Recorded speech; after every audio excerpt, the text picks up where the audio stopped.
Hey, Prime members, you can listen to Crime and Sports early and ad-free on Amazon Music. Download the app today. In the depths of an Atlanta forest, a clash between activists and authorities ends in tragedy. I'm Matthew Scher, and on my new podcast, We Came to the Forest, we expose the hidden truths behind a shootout that left one activist dead and countless lives forever changed. Binge all episodes of We Came to the Forest ad-free on Wondery Plus.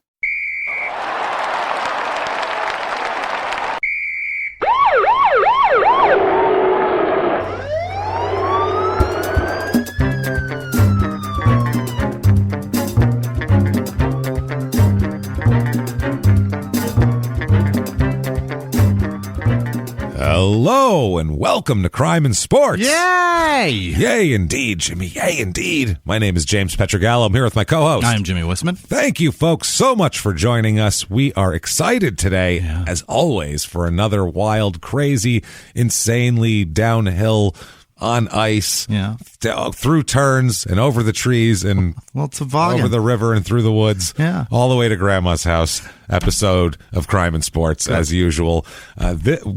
We have a wild episode today. Good. This is one of those ones where you're like, my God. It's so much. It's just so much. It's too much police interaction. It's just a lot of police. Like, this guy might as well just get a badge. He might as well just go to the police academy because he's hanging out with the cops so much. Yeah. Might as well start getting paid for it at this point. On the side, you need like a reserve or something. That's the guy. But we'll get into it. Quickly, though, I just want to do a little house cleaning at the top here. Obviously, thank you for your reviews this week. Apple Podcast, the purple icon. Give us 5 stars because it helps. If you like the show, what are you doing? Give us 5 stars. What the hell? It takes you 2 seconds. Do it. Get in there. Also, head over to shutupandgivememurder.com right now. Tickets, still, you can get them for the virtual live show, January 29th, Small Town Murder, real episode. We're going to pretend like we're in a theater, and we're going to pretend the camera is the whole audience, and we're just going to put on a theater show, just like we would do in a theater, except in a house like crazy people. We're going to make believe. We're going to have make-believe time. So you do that, and the show's going to be crazy. Yeah. The case is absolutely insane. I can't wait to show it to Jimmy because you're just going to love it. It's wild. So do that. Shutupandgivememurder.com right now, January 29th, 2021, and for 72 hours afterwards. You can do that. So there's that. Also, Patreon.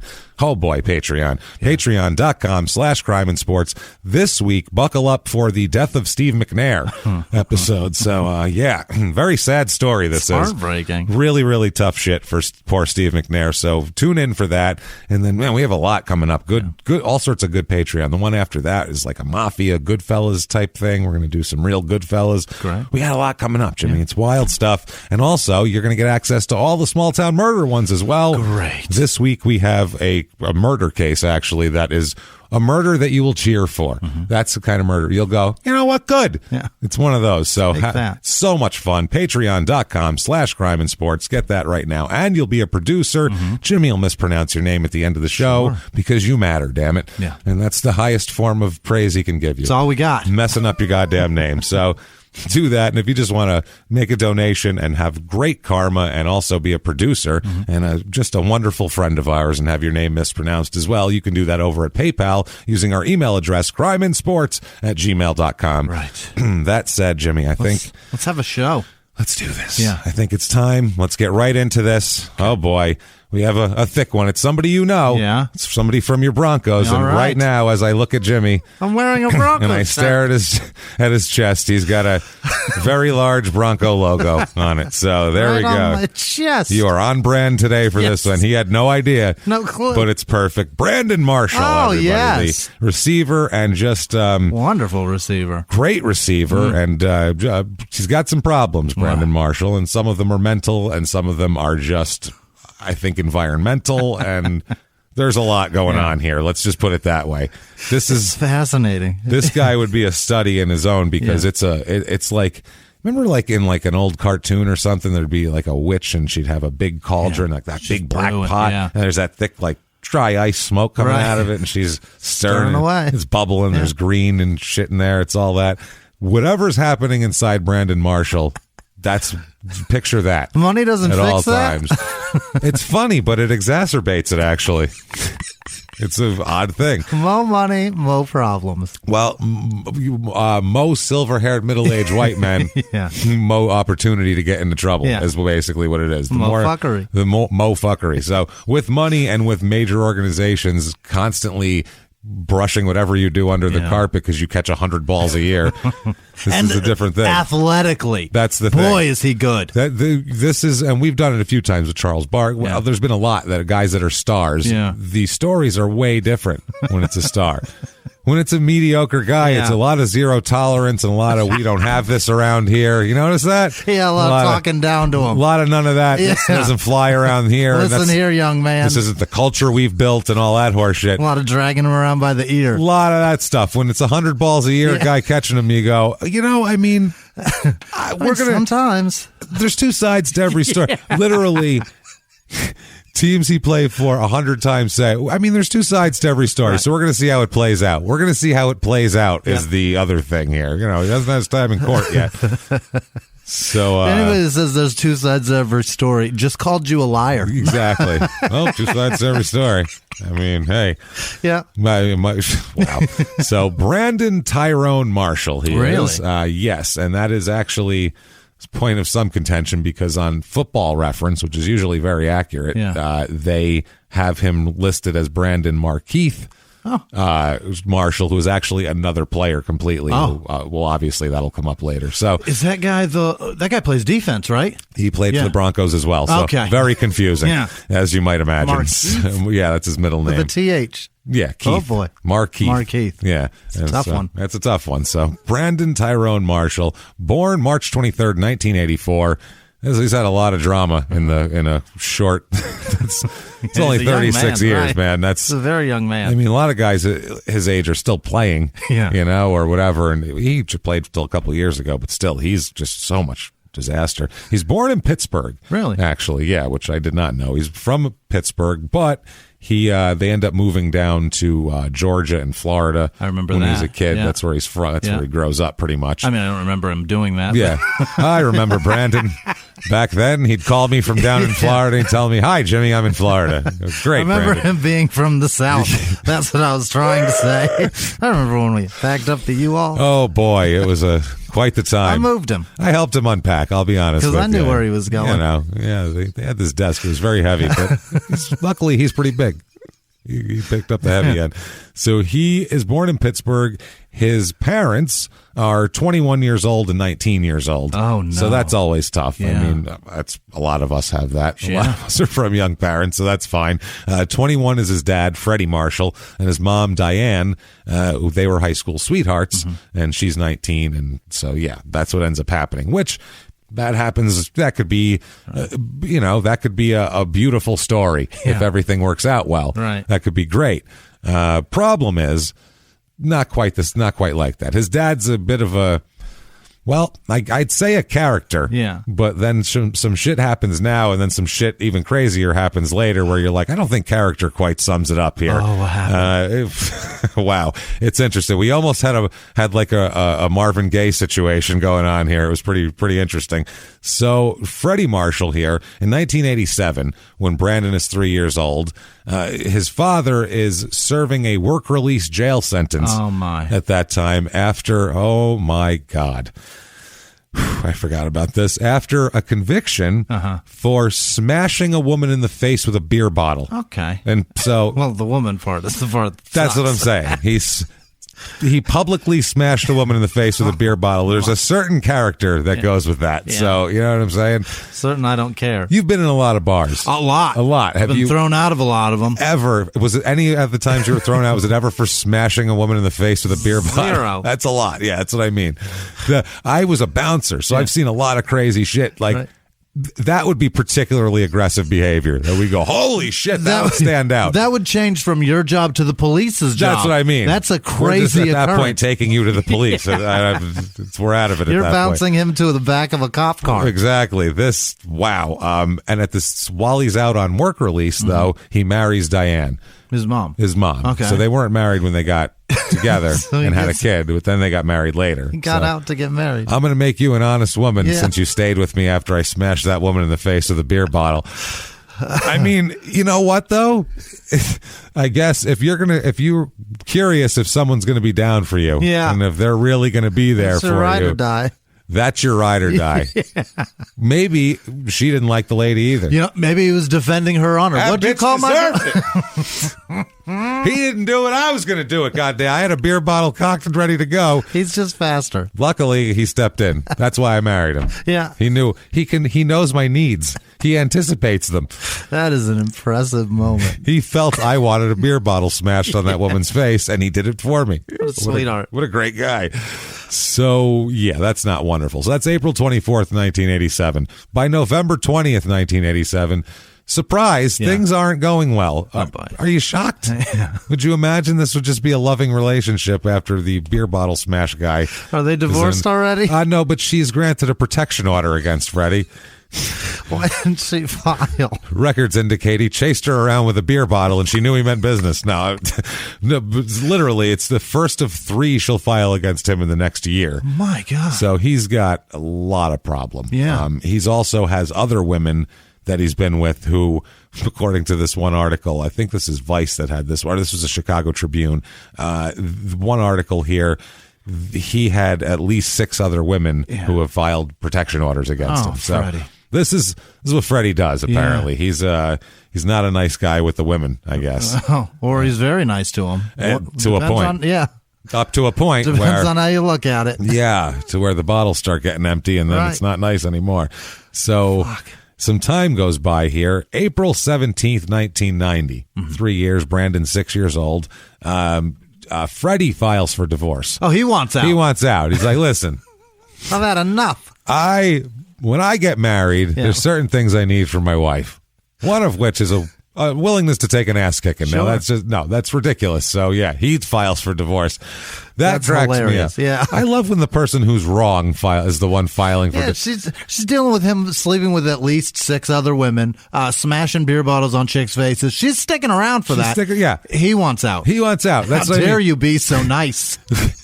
You see that a lot, too, where, like, a couple people, like, in real life that someone will be, like, obviously the shit person in the relationship and whatever, and then they're like, they go back and, we're going to work it out, and they're like, I'm filing for divorce now. Are you? I've had enough of this great life. Really? Enough of somebody being so amicable about everything. Get out of here. So every relationship has a shit person. They all have a shit person. There's always somebody who's wrong for the most part. You don't get to file for the divorce. No. I've always said, like, I'm fascinated with the dynamics of couples. And that could go for, like, friends or romantic or whatever it is. I'm just fascinated, but gender doesn't matter. I'm just fascinated by people teaming one-on-one and trying to work something out. And the most fascinating to me, and that's why Dope Sick Love is one of my favorite documentaries of all time, is, have we done a Dope Sick Love bonus episode? Yeah, we had to because of Al. That's right. Hey, you're the best, Al. Al's the best. So Dope Sick Love is my most fascinating because for some reason, couples where everything's a disaster, where clearly the two of them together don't even equal the whole of half a person. So together, I think they're at least holding each other back. They're not driving each other's causes forward at all, is what I'm getting at. Right. So I see that when I see like a drug addict couple or like a junkie couple, like Dope Sick Love, where they're going around scamming people and all this type of shit, and I'm just like, that's a couple.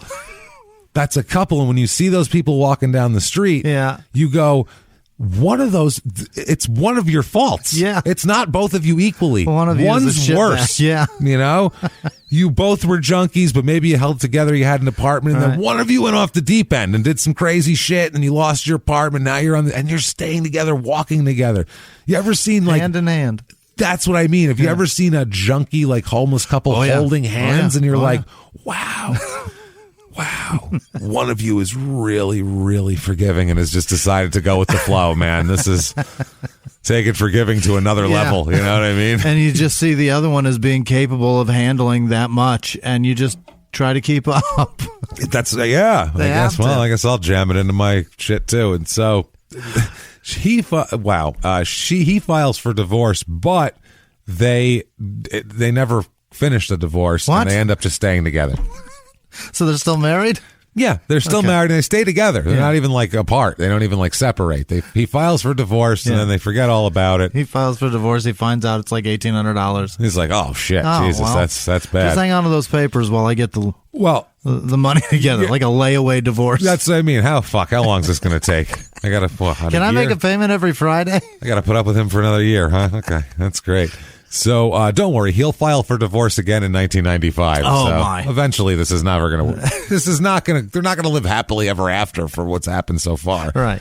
So September 25th, 1991. Now, mind you, like I said, he files for divorce again later on, not her. This woman is. She forgives a lot. September 25th, 1991. Police find 12 balloons of heroin and a calculator in the truck Freddie is driving. Does he have to? Is he fucking can't count to 12? Not good at math, I think. He was one balloon plus one balloon equals. That's two balloons. I think because he was selling, he was literally making sure that he got his prices right. Right. Freddie is not okay. Now he's bad at numbers. If you're dealing drugs, you have to be able to be quick with numbers. Yeah, now. Yeah, remember like on The Wire when they're talking to the kids and the kids are doing their schoolwork and Wallace is asking them school questions. He's like, I don't know. And he's like, all right, suppose this guy gave you a G-Pack and blah, blah, blah. And then two fiends come up, you get this. And then he hits it, but you give a third one and blah, blah, blah. How many you got left? And he's like, 8. Yeah. How can you do that so fast? If you fuck up the count, they fuck you up. It's like, yeah. Exactly. You know how to do that shit. But this guy requires a calculator. A calculator. Jimmie. Not even like a pad and pencil. A calculator. 2 plus 1 balloon equals that's 3. That's 3 balloons. Let me write that. My screen says that. 3 balloons. Okay, I wrote that down. Perfect. All the way to 12. Okay, you know what I mean? Fuck. Unbelievable. So 93-94, after the heroin incident, in 4th grade, Brandon is in. Brandon moves to Florida with his dad and his brother, and guess what his brother's name is? Oh, no. Fred Jr., of course, obviously. So his father... You need to pass this on to somebody. That guy's proud of himself. This is a legacy you can't just keep to yourself. You know what I mean? What kind of selfish asshole are you keeping this legacy of greatness to yourself? I gotta pass off the balloon legacy. Holy ballsack. What the fuck is happening? Unbelievable. It's insane. So, yeah, he moves there. His mother moves to Georgia with his sister. So... He goes with his father, him and the 2 boys, and then mom and sister move to Georgia. How far south in Florida do they move? I'm not sure exactly on that. It's got to be like Winter Park near Orlando. Okay. So it's a bit down there. Yeah, it's mid, I guess, mid-southern, I guess. Yeah, it's down there. It's a drive to Georgia. It's a drive to Georgia, exactly. It's not close to the Georgia. And then in Georgia, if you're up in like Atlanta, that's hours up there. God. It's not, damn near the... Not down by the border. Is there a beach nearby in Atlanta? It's close, right? No, Atlanta's in the middle of the state. Is it? Yeah, it's just right in the middle of Georgia. No beaches. I swore I drove to South Carolina from there. I may have. From Georgia? Yeah. No, from Atlanta. From Atlanta? Yeah. Yeah, that's what I mean. I said from Georgia. You went, no, from Atlanta. No, not from Georgia. I stopped. I'm like, was I wrong there? No, okay. Yes, but no. Yes and no. Yeah, you can drive from Atlanta to South Carolina. Okay. Fucking Sherman did it. Yeah. Yeah. Oh, okay. Yeah. Civil War. That's the whole. Yeah. That was his path. Yeah. Right to the sea. I think I did the same one. There you go. Pretty sure. What is this? Sherman Highway? Okay, great. I bet it is. Come on, Atlanta. Georgia, have some balls and name the road from fucking Atlanta to South Carolina to Sherman Highway. Have it end right at the sea. It should be. I don't understand why it's not. Sack up. You lost, so you should fucking have to call it that. I don't get it. Sorry, South. I don't know. I don't know what you want. So anyway, he goes down there, and he also spent some years with his father in Georgia because his father moved up to Georgia too for a time, and then he lived with his dad. Then he lived with his mom for a little while in Georgia. Then his dad moved back down to Florida. It's kind of unstable. His parents are he's always with his parents, so he's not being like, shunted off onto friends or relatives or something, but it's just not that stable. But what he does have that's stable is athletic skills. Yeah, that shows up early. Yeah, Brandon's 6'5", 230 pounds when he's full grown and runs like a deer and an athlete that's world-class, ridiculous athlete. They just don't make those guys. There's it's not even just the running and the jumping, it's the twisting and he's very Chris Carter. Oh, so good. He's so athletic for a big guy like that and just in control of his body. Like there's you can't even. How many of these guys are on Earth? There's like 20 in the NFL every year. And those are the only. That's the best. That's the only ones that are capable. If there was any other ones out there, they'd be in the NFL making fucking $10 million a year because there's no other place that they can do that. Probably, maybe soccer. But if they were 6'5", they wouldn't even be playing soccer. No, I think none of those guys are 6'5", 230 pounds. I don't see that. No, seems like it would be a disadvantage. There's no contact, so and the ball's not up. And there is some, but it's not. Yeah, that's a header, but it's on the ground. The majority of the ball's playing on the ground. It's a stoop sport more than it is like a designed for me. Yeah, it's not. I know. Maybe that's why I never played soccer. Yeah, it's all the way down there. I've played a lot. I'm closer to the basket on the basketball. I think that's what I was going for. Maybe you go high, I'll go low. Yeah, exactly. Just like it. Let's get him, Jimmie. Just like the last one. So so he's all around, moving around. 1998, so he's like 14 years old in high school. Mm-hmm. He's already an all-state football player, right away, like by 10th grade at Lake Howell High School in Winter Park, Florida, which is near Orlando. Mm-hmm. Also letters in basketball and track. Yeah. And that's just probably all he had time for. Right. He could probably just pretty much lettered in anything he felt like. Sure. High school, imagine a high school, a bunch of just regular high school kids going up against him. A kid with athletic ability. With world-class size, skill, speed, ability. Against the kids in Orlando. Just some kid. His dad's like a low-level executive for Disney. His mom. A bunch of Casey Anthony's brother. Yeah. A bunch of that guy. Mom works at like a travel agency since it's 1995. That's the kid he's playing against. Yep. Not great. So Marshall letters in basketball and track 3 times, so from sophomore on, which is pretty impressive. In football, he plays both offense and defense. Okay. Obviously, just plays both ways. When you got that guy, it's like every play, get out there. Sit down. Why would we sit you? Get Gatorade and get back out. Yeah, please. He does that, plays both. He plays safety, and he plays wherever. He just dominates wherever he plays. He earned all-state honors and is named Seminole County Utility Player of the Year because he plays everything. Yeah. He's that good. Of the year. Of the year, yeah. He's just Seminole County. The best one. Yeah, and in Florida, there's a lot of athletes in Florida. There's a lot of towns that are big enough, cities rather, that have leagues. And Florida is one of those places where I guess if you looked at it like sociologically, Florida, California, that's where, and Arizona too now, the last 25, 30 years or so, that's where athletes go. Yeah. Like pro athletes retire there and move there and go there, and then they fucking have kids, and then their kids are, and then you have a lot of athletes running around. Sure. And also the warm weather just breeds, and you can always play sports. So that just breeds skill usually.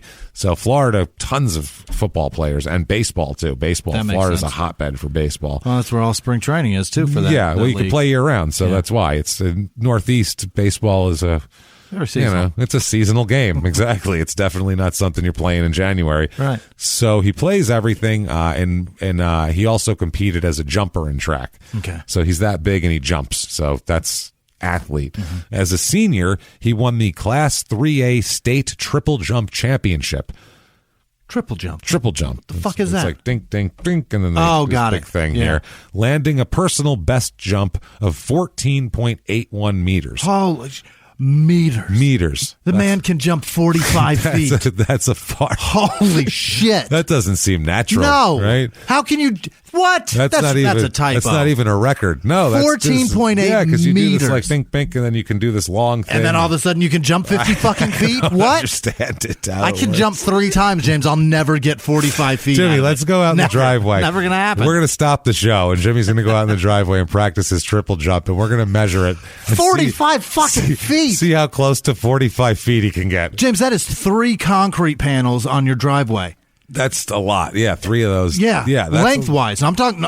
That's fucking huge. That's like jumping like the distance of what, like 3 cars? It's 5 basketball hoops. That's a lot. Yeah, almost 5. Laid down on the ground. That's a lot of jumping. And he can fucking almost get to the end of it? Apparently. And then also placed 9th in long jump, recording a jump of 6.88 meters in a long jump. How do you do that? I don't know. That's one jump, James. Triple jump. I think that's 3 jumps. That's why. I think you do like maybe the triple. They add up your 3 jumps because I think it's like a short, a middle, and maybe that's how they do it. It fucking better be. Like they start when you start that's jumping. That's a lot of jumping. Start measuring. Why are they doing that? Why? What difference does that make? Why would that? We need to find out how good you are at that particular skill. It's got to be the third jump is the one that they measure. I guess it's got to be. I think it's more because his long jump is only 6.88 meters. So, I mean... Only, that's a lot. But James, I mean, compared to 14.81... Okay, good point. Just the 2 jumps before it, I don't think would give you an extra fucking 30 feet onto it. Yeah. So I think maybe they record whatever all 3 still are. Still 30 goddamn feet he can jump. Still seems like a lot of jumping. Yeah. That's very, very much jumping for a huge man like this, too. Right. That's what I mean. This is not a small person. This is a lot of person coming at you. As a top competitor in the high jump, he cleared 1.98 meters in so that's pretty good for in the 2002 FHSAA 3A District 7 meet. Almost 6 feet. Placing second. He can get his ass up in the air 6 feet. Yeah, I think meters, too, are a little... 1.98 meters would be 6 feet, right? Yeah, but a little more because isn't a meter's more than 3 feet. So he jumps 42 feet in the air, too? That's a lot. A meter is 39 inches-ish. So that's a shitload. He's also a scholar athlete at the University of Florida, Central Florida, as we'll talk about here. Lake Howell High School, there's a few football players. Yeah, it's I mean Orlando, that area here. Guy who is, I think, played up till this year. I think Christian Jones played for the Bears and the Lions since 2014. Kavika Mitchell, remember him? Yeah, he played here as well. Okay. Played for 8 years in the league. Trevor Price, another one. Yeah, defensive tackle. He played here. Played for the Broncos. There's been a bunch. Yeah, there's been a bunch of guys that had decent careers. Christ, Trevor Price played for 14 years. Is that right? Yeah, 97 to 2010. Wow, it's a long time. No shit. It's a long goddamn career. I mean, he played for Melway. Yeah. Think about that. He sure did. Wow. So fall of 2002, Marshall here. He begins college at Central Florida. He wanted to go to Florida, not Central Florida, as any football player would. I'm like, you know what? I'm turning the Gators down to go to UCF. Everyone, that rolls right off the tongue. But apparently Florida wasn't willing to Florida wanted him as a safety, not as a receiver. Really? Yeah, he played safety also, which a big giant guy with speed like that sitting back laying in wait is pretty dangerous. I mean, he would be a great safety, but he didn't want to be a safety. He wants to play offense. So UCF told him, we don't give a shit what you play. Just come here, please. We need a player. Our team sucks. We need more players. You know what I mean? Got any friends? Who had him? Who was Dante Culpepper? Did he go there too? I don't know. I want to say Dante Culpepper went here. Really? I'm 99% positive I can see that gold helmet with the... I don't know anywhere. I can see it. I don't know any... I don't watch college. No, but I just remember from the draft. I think he went there. So anyway, the only other school to recruit him was UConn. That's it. Nobody else recruited him. How do you not recruit the fucking player of the year? I don't know if he played at like a school that wasn't have any prominence, because in Florida there's schools that are powerhouses that scouts can just go there and see 10 guys at once. I mean, maybe if he was the only guy and they never got there. How many times have colleges been burned on a guy just because he's 6'5", too? That's the thing. Like, he's an athlete. So what? He's big. I don't give a shit. I mean, shit, you would just see a guy that big and that fast. You go, well, if I can't work with him, who can we work? You know, like if our coaches can't do shit with him, we need to do coaches, basically. We'll find a place for him. Yeah. He'll fit just fine. So he goes to the University of Central Florida, who is a pretty mediocre program at this point in time. They are 7-5 in 2002 in his first year. He plays in 9 games. Only had 2 receptions, though. Okay. So, I mean, he's a freshman. You don't get in the game a lot when you're a freshman. 2003, they are 3-9, the team. Oh, no. Oh, yeah, the UCF Knights. It gets worse, too. It went worse. It gets even worse after this. Wow. It's not good. He plays in all 12 games this time, has 28 receptions and 2 touchdowns. Okay. And so pretty good this time. He's starting to come into his own as a sophomore. I can't imagine a team that sucks like that in college probably could have a great passing game. Yeah. Their offensive line probably sucks, giving their quarterback no time. Right. And then on top of that, you don't see a lot of great quarterbacks in shit programs. Right. Like there's only a limited amount of quarterbacks to go around. So If you don't have one that's a real great passer in college, you're kind of fucked if you're a receiver. As evidenced by Patrick Mahomes going down, and who do they have to deal with now? Chad Henne.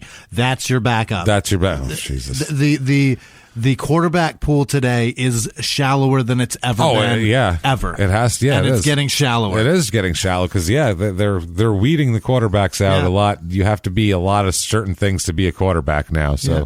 They're not letting a lot of kids learn quarterback skills anymore. Receding. It's fast. Real fast. It's tough, man. It's depressing. It's a hard job, right. And they make it harder, too. It's just a... And if you like a team, your chances of winning are completely fucked the second that your unbelievable quarterback goes out. If you're blessed and lucky enough to have one. That's it. Well, quarterback is like if you had a great starting pitcher that you can throw every game. Yeah. That's what that is. Yeah. That's like, That'd be amazing, wouldn't it? Yeah. That's what a rotation. You're like, oh, can't wait to get back up to that guy. Right. But, I mean, if you could throw Bob Gibson back in the day all 7 games of the World Series. That'd be great. Hey, and he's fresh every time. You're going to win probably, That's how it would work. Right. Yeah. You're going to have a real good chance of that shit.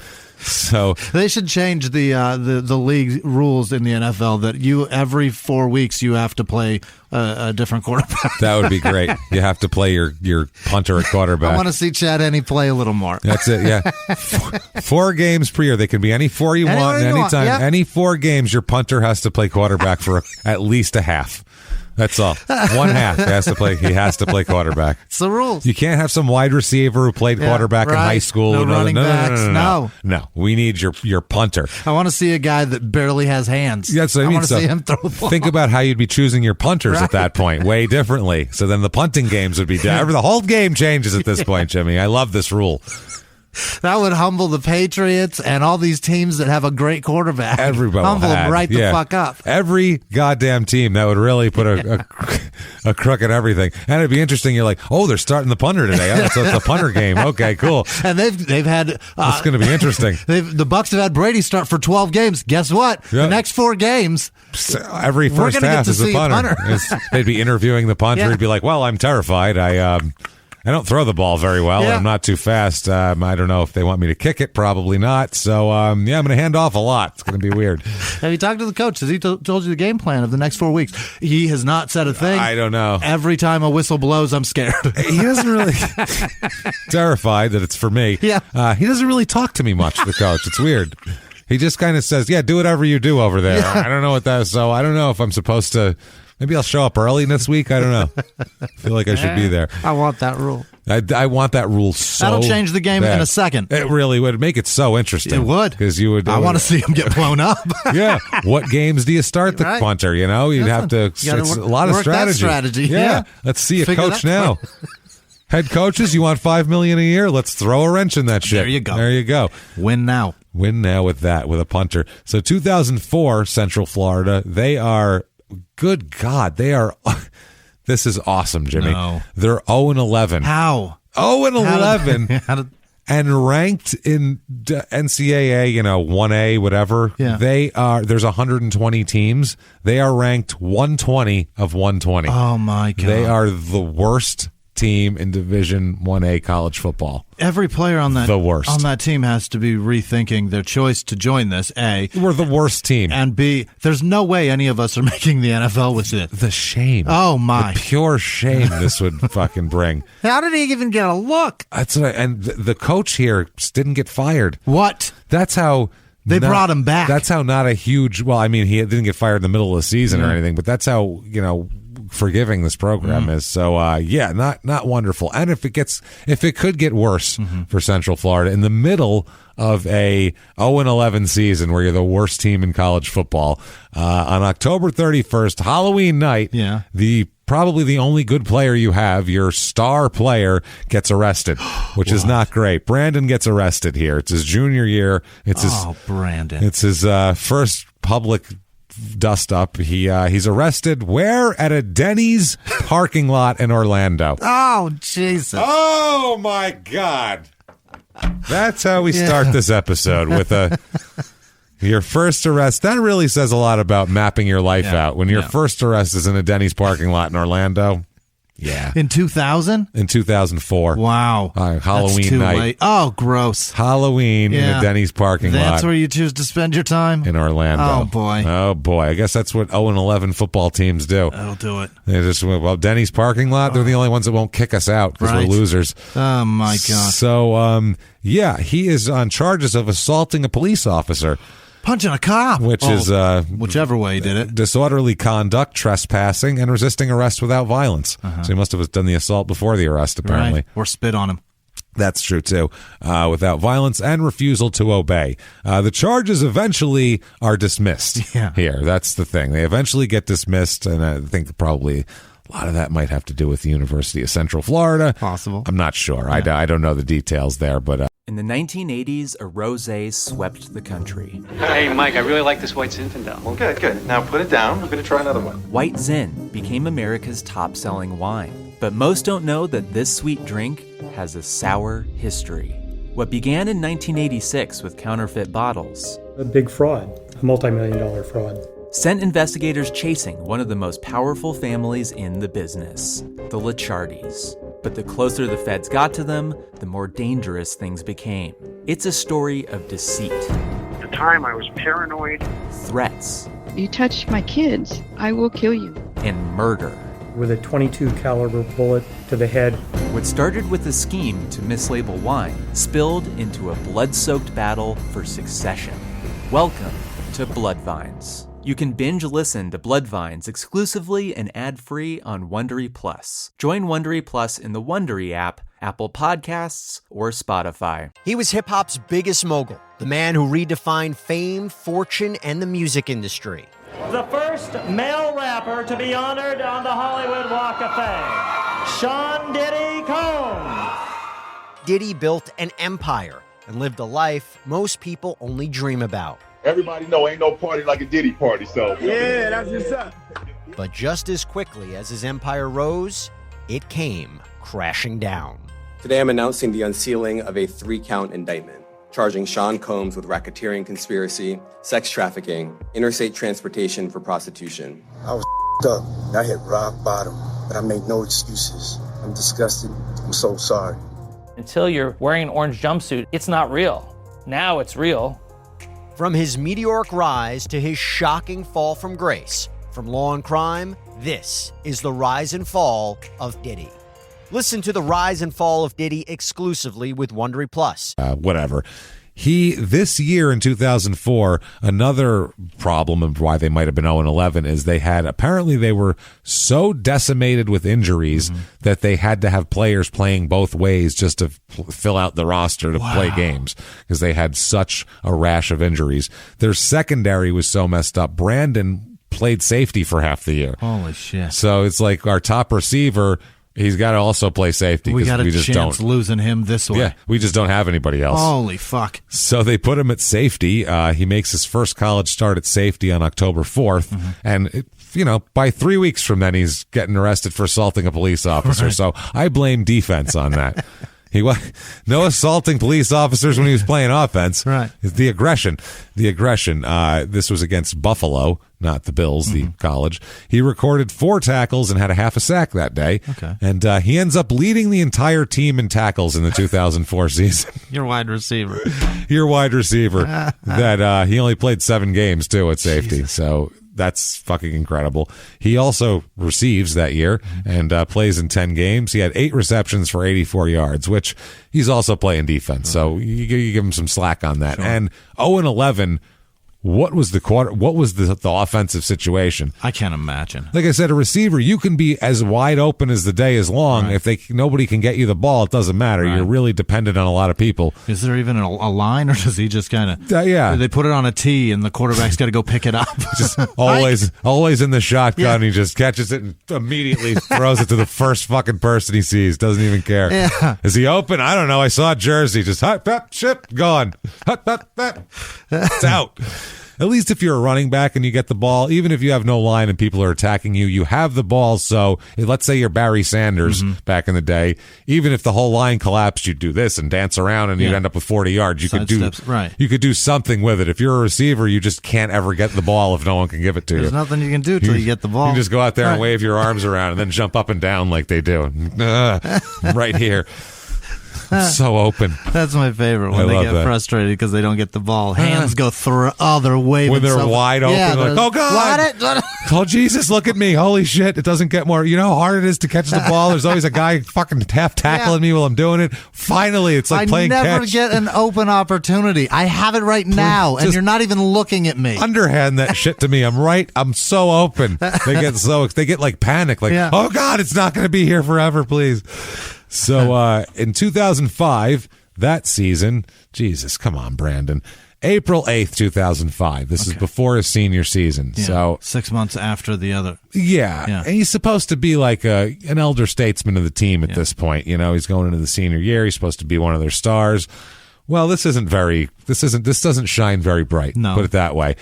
He's charged with retail theft, which is not great anyway. It's just a misdemeanor. But the way he did it it's more trashy than being arrested in a Denny's parking lot in Orlando on Halloween. What did he do? More trashy. He was at a Burlington coat factory. Hell yeah. In Orlando. If you're not from the U.S., by the way, if you don't understand what a Burlington coat factory is, it sounds like I see like a smoke coming out of the smokestack, and there's coats being on like an assembly line. There's people sewing. No, it's a terrible second tier, not second hand. No. Like it's not used shit, but it's like shit that hasn't shit that's been like, I guess, 3 years out of date. Shit that didn't sell in regular stores, and then they send it to this store. It's a second whatever store. It's been a while since this stuff has been popular. Yes, I've bought plenty of coats at Burlington Coat Factory. I have 2 in my closet. That's what I'm saying. So nobody's looking down on Burlington Coat Factory. Here's some embarrassment, James. I bought a thing of underwear from there, and when I got home and opened it, 2 of the pairs of underwear were not the brand that I bought. Which means somebody put them on and put their filthy shit into the package. And then repackaged. 2 people did that. And then returned it. So what is wrong with this underwear where they've been returned twice? I was like, these look, no, these aren't what happened? And then I pulled out the next pair and they were Hanes. And I was like, what is happening? In the garbage they go. Yeah. But I bought a coat there. We bought housewares shit there because it's cheap. Yeah. What the? I'm not. If set it's of pans for $12. A tray thing for serving. We had Christmas Eve over here and stuff. It's cheap. What are you going to do? I'm not going to piss money away. This is ridiculous. So. He, on the other hand, this I've never done though. He goes to the Burlington Coat Factory. Like I said, not looking down on it, but this I am looking down on. He is arrested after trying to return a set of stolen bed sheets. No. Valued at. What's the grand prize of this monster scam? This caper. $29. $19.99. That's the end game here. That's the goal. To get $20 from an illegal source. What a caper. He stole bed sheets and then tried to return them, which is an old scam. Yeah. That's a Dope Sick Love. They would do that. Steal a picture frame and then go try to return it. Or Home Depot was the big one that kids used to do when I was a kid back in the day. Was they'd steal shit from Home Depot and bring it back because back then it was they'd give you cash. They'd give you cash for returns with no receipt. That was their policy. Beautiful. You could just bring back a fucking a big thing that's not even in the package. It'd be like, here you go, and they just give you cash for it. So it was a great policy. It was crazy. Yeah. So think about that. Who thought of that as their policy and was like, there will never be problems with this? I mean, it would make sense if it was some small town in the 40s where it's all the farmers are on the honor system or something. But when there's crackheads, you can't. Right. In a society with crackheads, and you can't have that, obviously. It's not going to work. That's an absurd policy. I've seen people do that a lot. And, so, but this guy, he tries it at Burlington, and $20 for a pair of stolen bed sheets. Quite embarrassing for the football team, as you can imagine, but they don't really give a shit. So this year, though, the Central Florida Knights, maybe they don't give a shit because they're winning. Yeah. They go 8-5. Wow. What a turnaround. What is this happen? Same coach. What? How the fuck did that happen? Same coach. I got to see if he... They got to have a new player, right? He took over. Oh, you know what? He must have stripped everybody out, too, and started over because he took over in 2004, went 0-11, and then the next year... So that's like what they did with the Cowboys back in the day. So got it and start again. So that makes sense anyway. So after the Burlington incident, 8-5, they actually go to a bowl game. Really? The Hawaii Bowl. Really? Got to go to Hawaii, which is awesome for a fucking college kid to get a free trip to Hawaii. I don't even care about the game. No, that's just find a beach. That just rules, man. Especially, well, I guess you're from... He's from Orlando. But still, he Hawaii beaches? Yeah. Compared to Orlando? Compared to Florida beaches? That's a different... It's a different beach. Wow. Smells nice. That is a different world. Florida and Orlando is the difference between shooting a bullet and throwing one. Yeah. You can't even compare the two of those places. Hawaii. What did I say? Florida. Yeah. Hawaii and Orlando, or Hawaii and anywhere in Florida. Right. Not even close. Sorry. Hawaii and Florida entirely just... It's not just the beach, it's the water. Yeah. The water creates an entirely different environment. One's a volcano and one's a swamp. So that tells you exactly. They were created different ways. Yeah. So there you go. There are no gators in Hawaii. That's what I'm saying. Yeah. Maybe there are. I don't know. I don't think there's possum either. No, there's no. No, there's none of that southern lifestyle there. You know, there's hippos in Colombia. Stop that. I just read this. In Colombia, I could see that. What? Well, it's not. They're not native though. Really? I read this. I was reading the story about how. Wait, that's South America. They're called cocaine hippos. Okay. They're not on cocaine. Yeah. But they're the hippos that Pablo Escobar brought in when he had his private zoo. Wow. He had a bunch of animals, and when they busted him and took over all his shit, they let him free. No, they put a lot of animals in zoos or whatever, but 4 of the hippos they just let go in this pond. They couldn't get them, so they were just like, let them live in this pond. And they've apparently, because there's no natural predators or anything, they dominate, so they've been reproducing. Holy shit. So now there's signs up where beware of hippos, because they're fucking aggressive and dangerous. They're so mean. They're really mean. They will eat people. Oh yeah, they do it. I think in Africa they are the number one animal. They will kill you. They kill the most people of any animal. Hippos. Yeah, they're dangerous. So they have to but the town embraces it. Pablo likes hippos. He liked it. It was a zoo. So they have but that town sells all their shit is hippo bullshit, hippo memorabilia. That's the town that has hippos. So that's the tourists go there to try not to get eaten by hippos. I love that at the beginning of this story you were like, they got them in South America. No, well, yeah, of course they do. Yeah, obviously. No, dummy. No. Let me tell you something. He had them. I think they have them other place. He had them brought in from I can't Africa remember. somewhere, right? That's where they're remember. from, right? Yeah, but I'm trying to remember exactly where. It doesn't matter. But anyway, yeah, Africa is where he brought them from. So Hawaii Bowl, they're playing Nevada in the Hawaii Bowl. They lose 49-48. Oh, close. Fun game. That sounds like a fun game. The difference was a missed extra point. Wow. For Central Florida. So missed extra point kills it. It's Marshall's best game of his anything. He had 11 catches for 210 yards and 3 touchdowns. That'll get you in the NFL. And he was named MVP of the game. So it's literally the performance of his fucking life. And that's all he needed. Right at the right time here. Incredible. Great time. He had that year. He played in 13 games, including the bowl. 74 catches, 1,195 yards, and 11 touchdowns. So now he's a star here. The 2006 draft at the combine. He is Jesus Christ. He is 229 pounds. Big son of a bitch. 40-yard dash of 4.52. Think about that. 6'5", unbelievable. 230 pounds, lightning bolt. 4.52. That is ridiculously. For that size guy? That's scary. Yeah. That's a scary kind of guy. 37-inch vertical jump for a big guy like that, and 120, I don't know what that means, 120 on the broad jump. Okay. I don't know. So that year, let's see, 2006 draft, number 1 pick? 2006? Yeah. Who you got, Jimmy? It's a quarterback. It is not. No, it's not. It's a wide receiver. It is not. It's not. It's a running back. It is not. Who's the lineman? Mario Williams. Oh, okay. Defensive The Texas, end. yeah. Yeah, defensive end. Also, number 2, Reggie Bush. And remember the big debate? Do you want Reggie Bush or Vince Young? Oh, my. And they won. At least Bush stayed in the league for a while here. Yeah, but Vince Young didn't really do much either. No, I mean, he had a couple of good... He had something here and there, but then he just couldn't And put again, it together. he was playing in Tennessee, where you don't really get. I mean, it was a tough time. It's brutal to be in Tennessee. Yeah, it is. So, fourth overall, my favorite name of all time, D'Brickashaw Ferguson. Yes, to the Jets. Yeah, D'Brickashaw. I'll never forget where he went because of that name. Because his name is D'Brickashaw. Right, Ferguson. That's a great name. As if he needed a name with extra syllables. Couldn't his last name just be like Shaw or Jones or something? Yeah. But Not D'Brickashaw Shaw. That would be bad. Good point. D'Brickashaw Johnson or D'Brickashaw Smith Jones would be fun. Jones. Anything. But several fucking more syllables? He might as well be D'Brickashaw Pietragallo at this point. Ferguson. It's that rough. Throw another 3 in there. That is a lot. That's a lot, Poor man. bastard. He was like to his parents, like, really? You name me D'Brickashaw? With an apostrophe in this Jesus motherfucker, Christ, too? that's God a lot. damn it. My name doesn't fit in anything. Standardized testing, it isn't fitting. A.J. Hawk, Vernon Davis, the tight end there.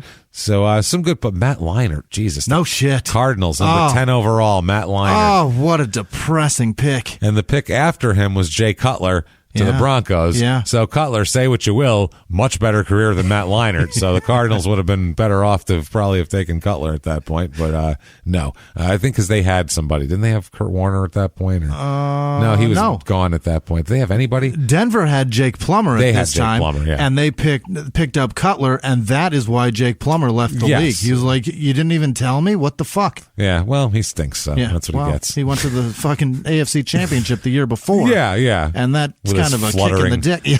With his fluttering wounded duck passes. I loved that season. Fuck, he was terrible. 13-3, James. He's the worst. That's impressive. He's so lousy, though. I'll be terrible for 3 quarters, and then when they play prevent defense, I'll throw wounded ducks all over the field to boost my stats up. That's what he did in Arizona for fucking ever. I hate that guy. And he's a fucking creepo. He is. Creep fucking. Treats women like shit. Yeah, he's a dick before he was even in the league. Mm-hmm. So you look at this draft, though, it's not, there's some good players, but nobody real spectacular jumps out at you. It's not until, the 4th round we see Brandon Marshall getting a sniff here. Yes, the 4th round, which seems late. That's deep as shit. That is Denver pick 119 in the 4th round, right after the Patriots. The pick after the Patriots took a kicker, Steven Gostkowski, who's still around, but that's crazy. That's where he's in. He's in kicker territory. So that tells you a lot. You know what, though? But he's signed. He went to Central Florida, the team that was 0-11, and now he had a huge bowl game, and now he's in a 4th round pick, but they think they stole him in the 4th round. Like, they think he's a higher talent than that. He's just played at a small school, and they're sneaking him in there. So Denver's, I agree smart with that. Smart scouting. It's good shit. Grace. Let's go with Grace right now for him. No. Yeah. Career-wise, it'll get good for him, but life-wise, it's Grace. It's a Grace as far as that goes. Because the draft is in, April? It is. 2006. Yeah. Well, by June, he's already fucking going off the rails. He hasn't even got to training camp yet, and he's already having legal problems. This is, should I read the police report, I guess? Oh, boy. Might as well. You know what? Let's just read the police report, shall we? We'll go right from that, since we have that in front of us here. I think it was Vice had an article that had police report links, and I'm like, oh my, so I got a shitload of police reports. So this is, quote, on 6/20/06 at approximately 2,000, or what is it, 20,000 hours? 2,000 hours, 20,000. That is, Jesus Christ. At 20,000? He says, that's 3. That's too many. 200? 2,000, he 2000. says. Yeah. That's what they call it. 2000, right? There's no O. 2000? Yeah. Why would you be 2000? Because there's 700. Wait, no. Oh, wait. Yeah, 20 above 10, then it's in a whole. Then it's 1,000 after that if you had 2000s. But 1900 hours is 1900, right? And 2000 hours, right? 2000, yeah. That's 8 p.m. Isn't it 2000? Don't they say that? That would or 2000? They don't say 2,000 hours, right? 20 would be 10 p.m., wouldn't it? No, 2200 is 10 p.m. How do you figure? Because that's 2 hours 10 hours shy past that, so it'd be 8 hours. Yeah. I think military time is 2000. Right. So it's 8 p.m. It's 8 p.m. It's definitely 8 p.m. Let's just call it 8 p.m. I was dispatched. I dispatched a battery over with a call. I contacted Rashida Watley, who is his girlfriend, Brandon's girlfriend, not the cop's girlfriend, via phone to her being due to her being in Georgia. Whatley advised her boyfriend Brandon Marshall and his sister London Marshall had hit her. Okay. Now, she said on 6/17/06, that's when this all went down, June 17th, which is interesting. At approximately 03:30, which is 3 o'clock in the morning. You bet it is. 3:30 in the morning. She and Brandon were together at the apartment they share in Florida. Whatley says that she was preparing to return to her home in Georgia, and Brandon was preparing to leave for Denver, where he works, obviously as a Bronco. Whatley advised she and Brandon began to verbally argue, which quickly escalated to a physical fight. Whatley advised she and Brandon were mutually pushing each other at first. She advised Brandon later slapped her in the face. That's not funny, but I don't know. At first is a weird way to put it for me for some reason. Brandon later slapped her in the face, pushed her to the ground, and grabbed her by the arms. Whatley advised this behavior went on for several hours as she was trying to pack her belongings. Wait. Several hours. She's leaving his place, and he's just beating her up while she does it? So she's packing several hours, so she's like put a shirt in the thing, and then he shoves her to the floor, and then she puts a pair of pants away? Like, what the hell is happening? What kind of psychopath is doing that? Several hours. Why did it take so long for her to call the cops, too? This goes on a lot. Well, she didn't call the cops till she got out of there. Right. She didn't call the cops till 3 days later. Oh. So, yeah, and told them about this once she got to Georgia, this is crazy. Why would you do this to somebody for hours? Whatley advised she exited the apartment several times, attempting to call for help. However, none of the neighbors would help her. Well, that's not bad. That's not nice. Whatley advised her cell phone was broken earlier in the day, and she had no way to contact the police. Okay, well, that's a rough thing. She also said that things subsided for a few hours until London threw a phone at her. That's his sister.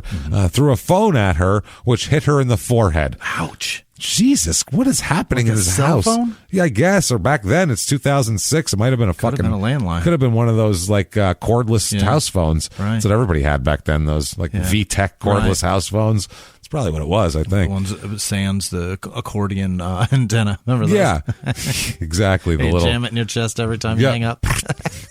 Every time. Yeah, no, then you just got the little nub. Yeah. The little plastic rubber nub. You go to accordion it and stab yourself in the chest. Jesus, I think I got between a rib there. Goddamn accordion. I punctured a lung.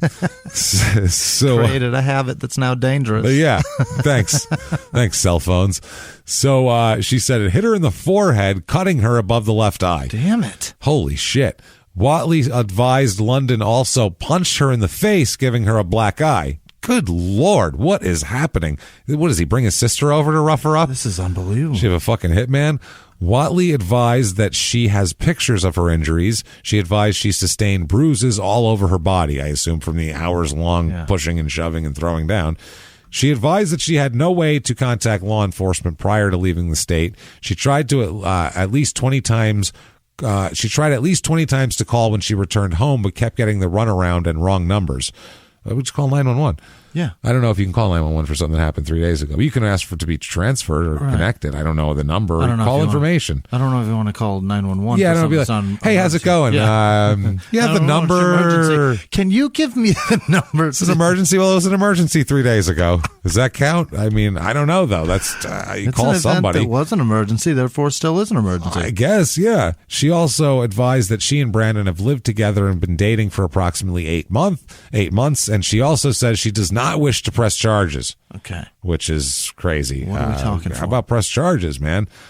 She was unable to provide any information about London other than her date of birth, and that was that. So she said that. There's also an incident report here for stolen property from her as well that's missing, where she said her driver's license, her birth certificate, and a Fendi purse have been taken from her. In 8 months, you've gotten close enough for somebody to have access to your fucking birth certificate? Well, they live together, so I guess if they had all your shit there, I don't know. I don't know if they kept her stuff, or she's saying they kept her documents, or maybe she had her documents in her purse. Maybe all that shit was in her purse, yeah. That's what I mean. Who knows? So they said they have... They're looking for that as well. So, it's a problem. He filed a police report as well, saying that she shoved him too, and blah, blah, blah. He left out the part about the cell phone and all that sort of shit. But no arrests are ever made. This is all just reported, which is, it's a lot going on. Yeah. We're talking phones and foreheads and shit. Heavy. This is, it's not a beer bottle to the face, but we're getting close. Yeah. I mean, it's not too far off. 2006 here. He still hasn't played in the NFL yet. Single down. So that's why it was Grace before. Once your sister hits your girlfriend in the forehead with a fucking house phone from across the house, with a VTech from across the living room, I feel like it's Grace before that, sure. Right? Yeah. So 2006 Denver, they go 9-7 under old Mike Shanahan there. Old cross-eye, still too close together eyes himself. 9-7 under Shanahan. That is Jake Plummer, quarterback, and Cutler backing him up there, obviously, as well. And this is the Tatum Bell running back era there. Yeah, Javon Walker they had at that point. Remember that motherfucker. Rod Smith is still around. Unbelievable. Jason Elam. Yeah. These are better times. Yeah. There's a guy named Chad Mustard. So you got him. And we reminisce of winning the Super Bowl. Yeah. 5 years removed from it. But still got the same coach. Damn it. There he is. There's our guy. Hey, tussle his hair. Hey, guy with 2 rings. Also, Nate Jackson, who really? had that good book. Yeah. Actually, really good, entertaining book. Nate Jackson's book, kind of a day in the life. Mm-hmm. Over and over again, and tight end, right? Very honest about injuries and concussions, and funny though. He's actually got a sense of humor, and it's not just like a meathead book. He's kind of a meathead, but he's like, hey, I'm a meathead. I know I'm a meathead, so I'm not going to try to be like, you know, fucking profound or anything. I'm trying to be something I'm not. No, I'm going to be funny because I'm kind of that kind of guy. So it's kind of interesting. Good read, actually. Somebody is themselves. He plays in 15 games, starts 1 that year. He catches 20 passes for 309 yards. So, I mean, you know, it's a good start. It's a good start. 2 touchdowns. So he's a rookie. I mean, you got to work him into the whole deal here. Now, January 1st, 2007, at the end of this season, that's when there's some problems here. As you may or may not remember, this is the evening that Darren Williams was shot and killed, the Denver Bronco. Apparently, everybody was out together. A lot of guys on the team were out partying together. And apparently, there's a guy named Willie E. Clark. He's the shooter eventually here. Marshall, our guy, Brandon Marshall, and Marshall's cousin were hanging out, and they were involved in an altercation with this Willie E. Harris, the eventual shooter. This is outside of a downtown Denver nightclub this is amazing. Willie E. Clark and his buddy, this was a 2-on-2 altercation, his buddy, Daniel Ponytail Harris.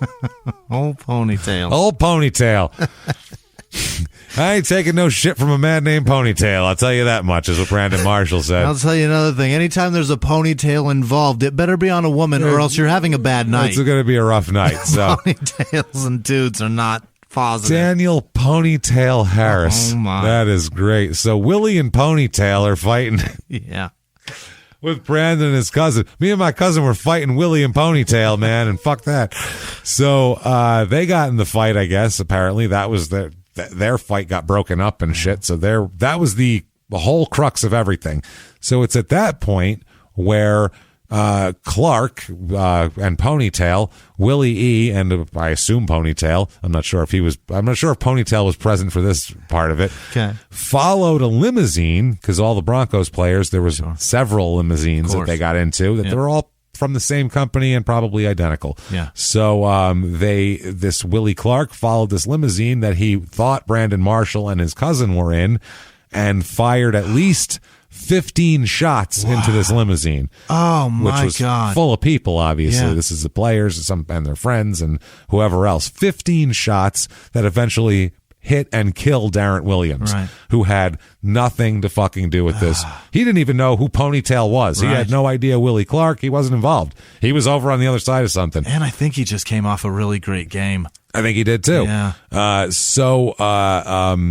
Marshall and his cousin were in another limo. So that whole thing stemmed from, that was supposed to be Brandon Marshall. Unbelievable. Yeah. So he was the one who was getting shot at, but just happened to be, he wasn't in the truck. He wasn't in that limo, I mean. It's like missing a plane on 9/11. That's what I mean. He just wrong limo. And you bastard. And Darren Williams gets killed for it. I feel bad for Darren Williams because he doesn't know he has nothing to do with this. Who is shooting at us and why? Right. I did nothing to fucking deserve this. So that's how it worked. Eventually, though, Clark will be convicted and serve a life sentence for it. Okay. And we'll talk about Brandon's going to testify at the trial and all that shit. He's got to. Yeah, he's the reason that the whole thing happened. Oh God. So he has to identify that beef led to this, and then the shooting. He better feel like a piece of shit still today for that. I hope he feels guilty for that. I mean, I don't know if he should feel guilty for it. I don't want him to torture himself forever, but I guess it's not his fault. Certainly own up to the responsibility. Yeah. We don't know. Suppose Ponytail and Clark were assholes, and him and his cousin were like, hey, fuck you, man. Get the fuck away from me, blah, blah, blah. And then these guys just took it to another level and,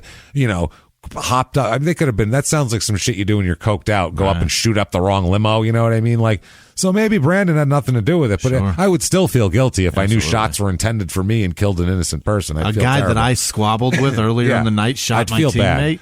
Yeah, even though it's not his responsibility. No, it's not. But he certainly shoulders some burden in that. He definitely does. Fucked up. So 3 weeks later, a little over 3 weeks, January 24th, 2007. You think, Brandon, if I'm Brandon, I'm not going out for a while. Oh, I'm never going out again. I'm staying home. Yeah. I'm going to be a home guy now. We're going to all party at my house. I drink at home. That's what I mean. Well, these guys have money, big houses. Right. Go to somebody's house. You have beautiful setups. You have all the music. Just play it. Hire guys to serve you drinks and pretend it's a bar. I'll bet it's cheaper. Yeah. It would be cheaper to have your own nightclub for a night probably than to go out and fucking do champagne and all that shit. So January 27, 2007, police are going to interview Marshall after he and his father have an altercation in an Orlando parking lot. Oh, Freddie wants to box. No, that would be much better, as a matter of fact. That would be something reasonable. This, by the way, is there... Okay, I'm going to ask you something, Quiz. Okay, quickly. What is worse than a bowling alley parking lot to have an altercation in? Nothing. No. That's the answer. You're right. Denny's is better than a bowling alley parking lot. That's where he is. They're fighting at the bowling alley. At a bowling alley in Orlando. Oh, my. That's where they have here. Brandon and Freddie were arguing over money. Okay.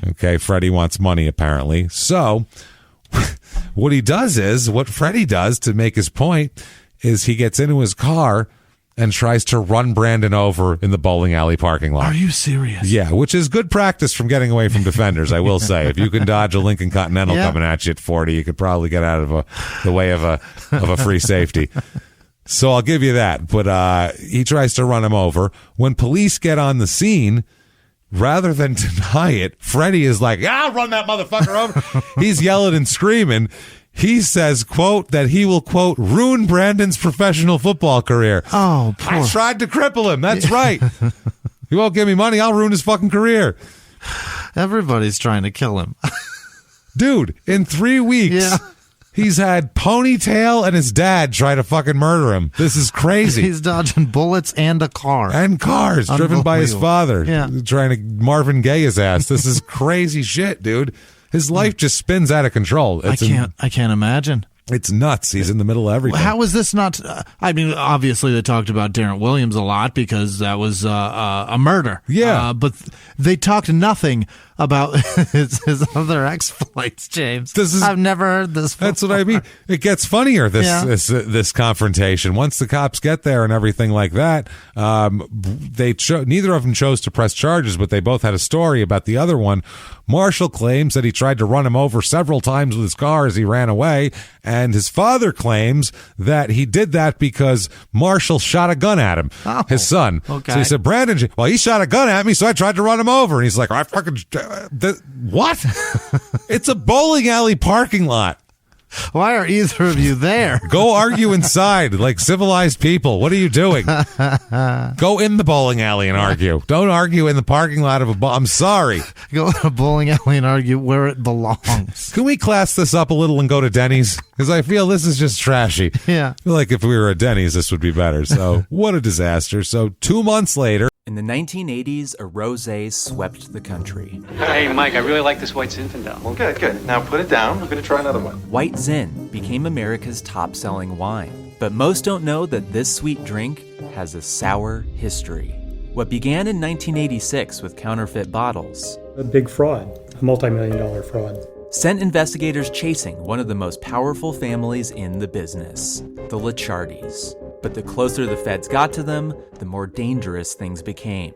It's a story of deceit. At the time, I was paranoid. Threats. You touch my kids, I will kill you. And murder. with a .22 caliber bullet to the head. What started with a scheme to mislabel wine spilled into a blood-soaked battle for succession. Welcome to Bloodvines. You can binge listen to Bloodvines exclusively and ad-free on Wondery Plus. Join Wondery Plus in the Wondery app, Apple Podcasts, or Spotify. Have you ever gotten a message out of the blue? Maybe you ignore them. Or maybe you end up in conversation. Maybe they tell you about an amazing offer. I can really show you how to make some money. And maybe that gets you into a lot of trouble. But this isn't a story about people like you, the people receiving these messages. This is a story about the people behind the messages, on the other end of the line.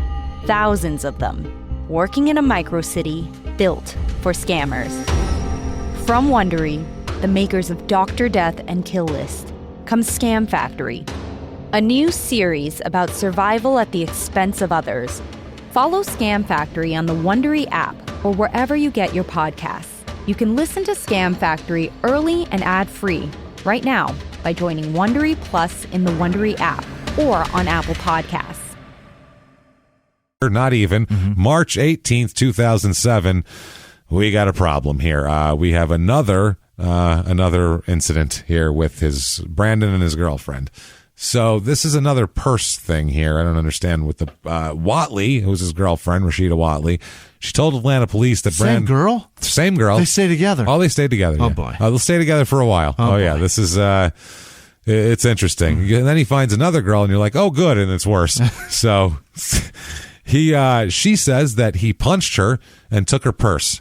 Yeah. So he left before police arrived, so no charges are filed. They never find him. So I have the police report, though. Let's find out some details, shall we? Brandon.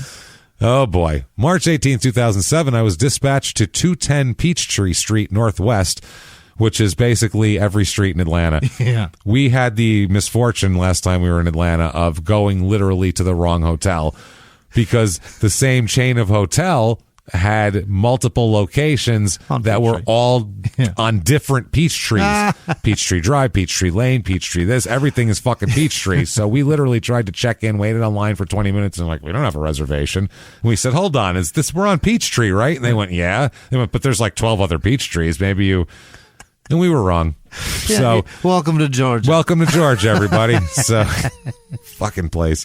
Sherman Highway. Make it easy. Yeah. So she on a dispute call, I was met by the victim, Rashida Watley, who stated that her ex-boyfriend now, Brandon Marshall, hit her with a closed fist repeatedly.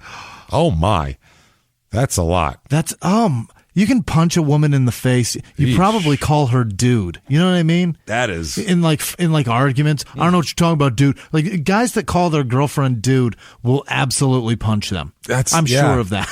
They do, yeah. That's one thing I'm absolutely certain of. This is gross. Repeatedly ugly. She stated that she met Marshall in room 1812 at the Westin Hotel. That's exactly where we were fucking staying. That's the Westin. I don't know if it's the one we ended up staying in or the other Peachtree where we didn't have a reservation. I'm not sure.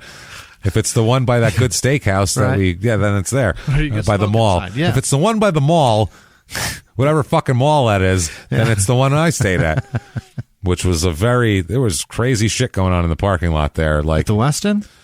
Yeah. At like 4 a.m, I go down to smoke some weed and just chill out before I'm going to go to bed. I was working and shit. And there's just there's partying happening in the outside the lobby. I was like, what's going on down here? Shit was wild. Hung out for a minute. I was staying wherever whoever was playing the Falcons were staying. Yeah. And that shit was madness and they lost. Yeah. This had nothing to do with football. Yeah. These were just people that were partying. I was blown away with how happy they were. Yeah. And they lost. See, afterwards. Why are you guys so I guess happy? When you're rich, it doesn't matter. They're like, hey, we're rich. Hey, Who we cares? got paid still. Yay. They don't care. Meanwhile, we're miserable sitting there. Look at you. We didn't even have to pay for these hotels. Yeah, mine had nothing to do with football. It was just a bunch of lunatics partying. Me smoking weed with a bunch of black dudes at 4 a.m. I guess we're a party. All right, whatever. Yeah, I don't care. So, a bunch of dudes. They smelled weed. They're like, "Oh, hey, bud. Hey, friend. Hey, friend. We were pals for the next hour. Hey, I know you. So, yeah, you look different, but you smell the same. And I have more on me. So, A couple joints in my pocket. Let's get it on. So, repeatedly closed fist at the Westin Hotel at 4:30. So 4:30 in the morning, this happens again. Whatley stated that Marshall became enraged when he looked through her cell phone's call list and observed that she had been talking with another ex-boyfriend. Ew. Got mad. Why is he doing that? Why is he doing that? Then punching her. Yeah, this is a certain personality type You're here. looking for a fight, man. Looking through the call list, I would say. Awful.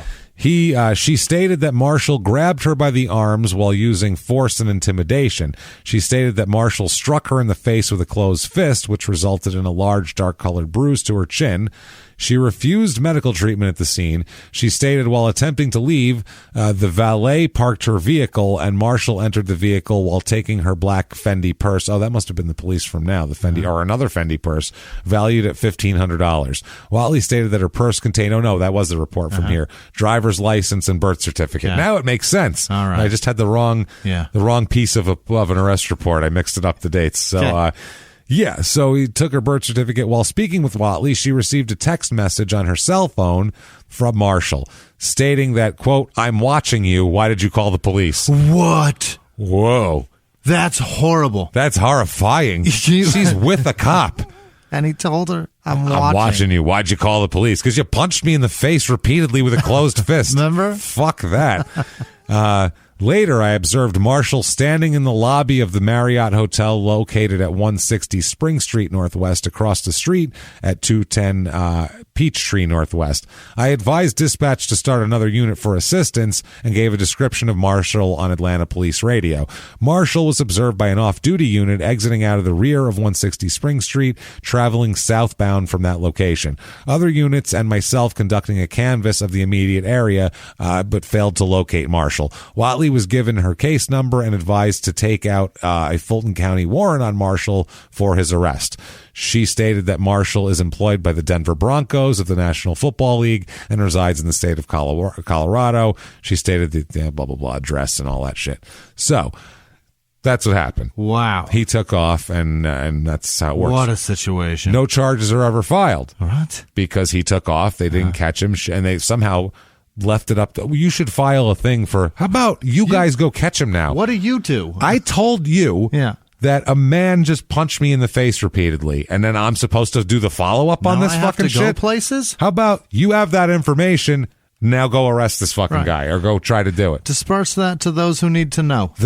That's in the police. That's typed, man. Wow. It's not a copy. This is a picture of the police report. Right. So is that how Georgia does it? That's real. Wow. That's not like she said they said that. That's what the cop said. This is fucking insane.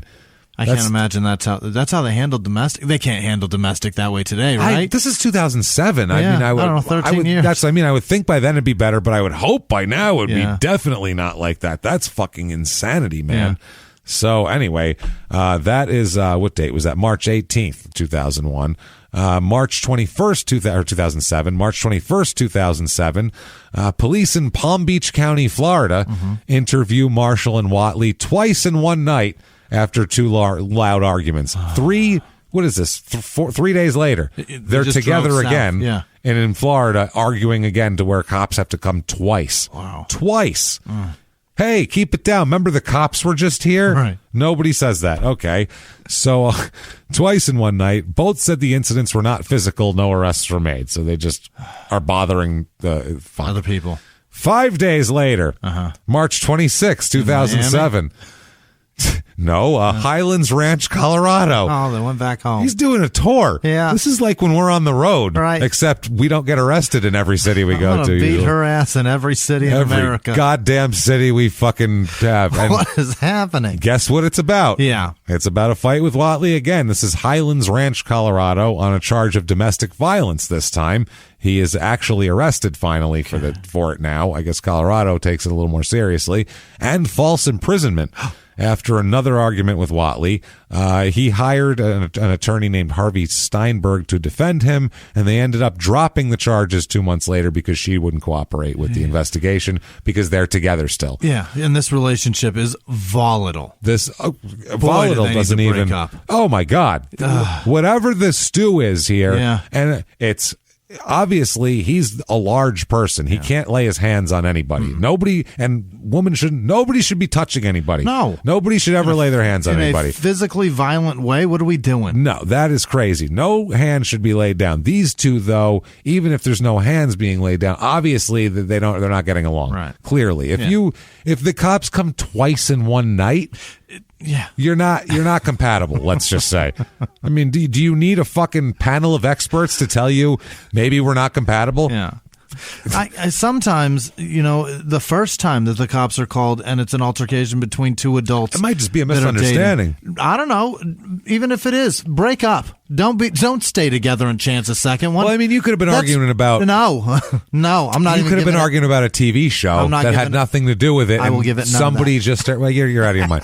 Somebody could hear a loud voice and call cops because they're extra sensitive to that or something. I'm afraid of whatever, and somebody might just be loud. Right. You know what I mean? I have a loud voice. You might think I'm mad sometimes when I'm just fucking loud. You might call the cops. You'd be breaking up a lot. You show up and go, "Yeah, what are you talking about?" Yeah, no, we're fine. No, I just said that the food was great. We were literally arguing about who was a better quarterback. Like, this is not going to turn violent. We weren't even arguing. I was complimenting the meatballs. I was happy. But the second time? Yeah. But then after that, you'd go, the cops. But no, you're out of control. That's why you didn't care. Unbelievable. Wow. I can't imagine talking to the cops twice in the same night. No, with the same person. We have an issue. So June 8th, 2007. This is a couple months later now. We're not too far off here. This is ridiculous. It's so much. How many times does he talk to police? 2 incident reports are filed by Atlanta police in one night on this occasion. Again. As well. The first was to, this is a crazy night, was to investigate damage to private property when Watley's friend alleged that Brandon Marshall hit her car, in which Watley was a passenger, then threw rocks at it. Okay. He punched the car. He hit her car, and then he threw rocks at the passenger door where Watley was sitting. Okay. Rocks. Yeah. Rocks, Jimmy. Because he's an adult. Because he's an adult. Right. So he threw rocks at a car. I don't like Rashida. And just throwing rocks at bitch. Fucking throwing him at the door. Insane. Unbelievable. In the other police report, because that was only incident 1, Watley told police that Marshall had cut her in the thigh and punched her in the face. She's taken by ambulance to a local hospital, and no charges are filed. Cut her with what? Let's get into it. Okay, I have police reports, so we can. There's a bloody wound. Oh my God! It's a disaster. So here's the first one here at 0500 hours, by the way. So 5 in the morning, obviously. Goddamn AM. Goddamn AM. Never good. And not up early to fight. No. This isn't like Brandon's got his sweatsuit on, about to go for a jog. Nope. And they're arguing over his protein shake. Coffee's percolating. None of that. No. There's still like glasses tipped over from the night before. He tripped over and empty to do this. That's what I mean. Well, later on, the tripped over is even better. He's got the best excuse ever later. So, 0500 hours, dispatched to information on a fight call at whatever. I won't give the address here. I spoke with Ms. Rashida Watley, who had a cut on her right thigh. At that time, the bleeding had already stopped, but the mark was still visible on her leg. I asked Miss Watley how she got the cut on her leg, and we'll get into that in a second. So she says she accidentally cut herself with a kitchen knife. Yeah. That's what she says. I also asked Ms. Watley if she had been in a physical altercation with anyone at the location, and she stated that she was arguing with her ex-boyfriend. You know what? You guys are together all the time. It's not your ex-boyfriend at that point. You're still together. Or he's stalking you. One of the two. Or you're looking for trouble every day. One of the 3. But either way, I don't think physical trouble. Jesus. Mr. Marshall was not at the location at this time. I advised Ms. Watley that she should get medical attention numerous times, but she refused, stating that she had gone to school and was trained in first aid. Okay. Sure. Ms. Watley did not answer any questions regarding the dispute between herself and Mr. Marshall, and at that time it appeared as though no abuse had occurred. Then at 0607 hours, well, very specific, I was dispatched to the same location, and now Ms. Watley was stating that Mr. Marshall had come back to the location and that he in fact had cut her in the right thigh earlier, and he had also punched her in the forehead. Wow. Jesus Christ. Ms. Watley was now requesting medical attention, and there. So the cop think about this. The cop came at, what did we say, 5 o'clock in the morning. Yeah. came, took a report. That's going to take 20 minutes, whatever. He's there for 30, 45. He left. By 6:07. Brandon had been back. Yep. Had another fight and punched her in the forehead. He watched the cop leave. That's what he I mean. Had to, right? He had to know exactly when he was gone. That's an hour and 7 minutes between when the cop arrived and when he is fucking called back. He had to pass the cop going up the driveway. Yeah. He had to sit and watch from somewhere or something, and then he punched her in the forehead. And now she's like, all right, fine. He was the one who cut me and he punched me in the forehead. So, bloody wound, the whole thing. Jesus, could you imagine this shit? So no. That same day, separate incident. Yeah. Okay, so that's 2 police reports from the morning. We got more. Oh, boy. More. Yeah. That's 6 a.m. and you've already had 2 police reports. That's a full day. Call it a day. That's a couple of years worth of police reports. It's too many. Yeah. You know? That's a lot. I have no police reports about me. I don't have 2 in an hour and 7 minutes. No. That's insanity. So, this is crazy. This is a woman stating that her vehicle was hit from behind by Marshall. Oh. She's having a problem with fucking up women's vehicles. This is damage to her rear bumper cover. Oh, boy. This is I was dispatched. This is 0610. Holy shit. 3 minutes later. Yeah, I was dispatched to damage property calls. This is another cop. So he left here 6:07, pulled out and went and hit a woman. Think about that. We just said the timeline. Rear-ended her. Cut her with the knife. Yep. Went out in the parking lot because she knew she'd call the cops. Yep. Waited for the cops to come. Watched them leave. Went up. Punched her in the forehead. She calls the cops. They come back. He fucking leaves and rear-ends a woman, and then another cop comes. Oh, my God. It's like it's Benny Hill. Yeah. Literally, yakety sax with domestic abuse, but it's sad because there's a woman getting punched in the forehead and all this that is awful. It's yakety sax slowed down. Yeah. It's made into like a jazz like tune the Friends sad. theme as a country song for Small Town Murder. It's same lyrics. Yeah. Slow it down, make it a country song. It's a very sad song. It is. I feel like that's the same thing we have here. So this, oh my goodness, this is spoke with the victim, Miss Christina Spivey, who stated that she was entering the parking lot at the location when the suspect hit her vehicle from behind. He then, the suspect then exited his vehicle, then threw a large rock at her car. He threw a rock at her too? He throws rocks at people's fucking cars.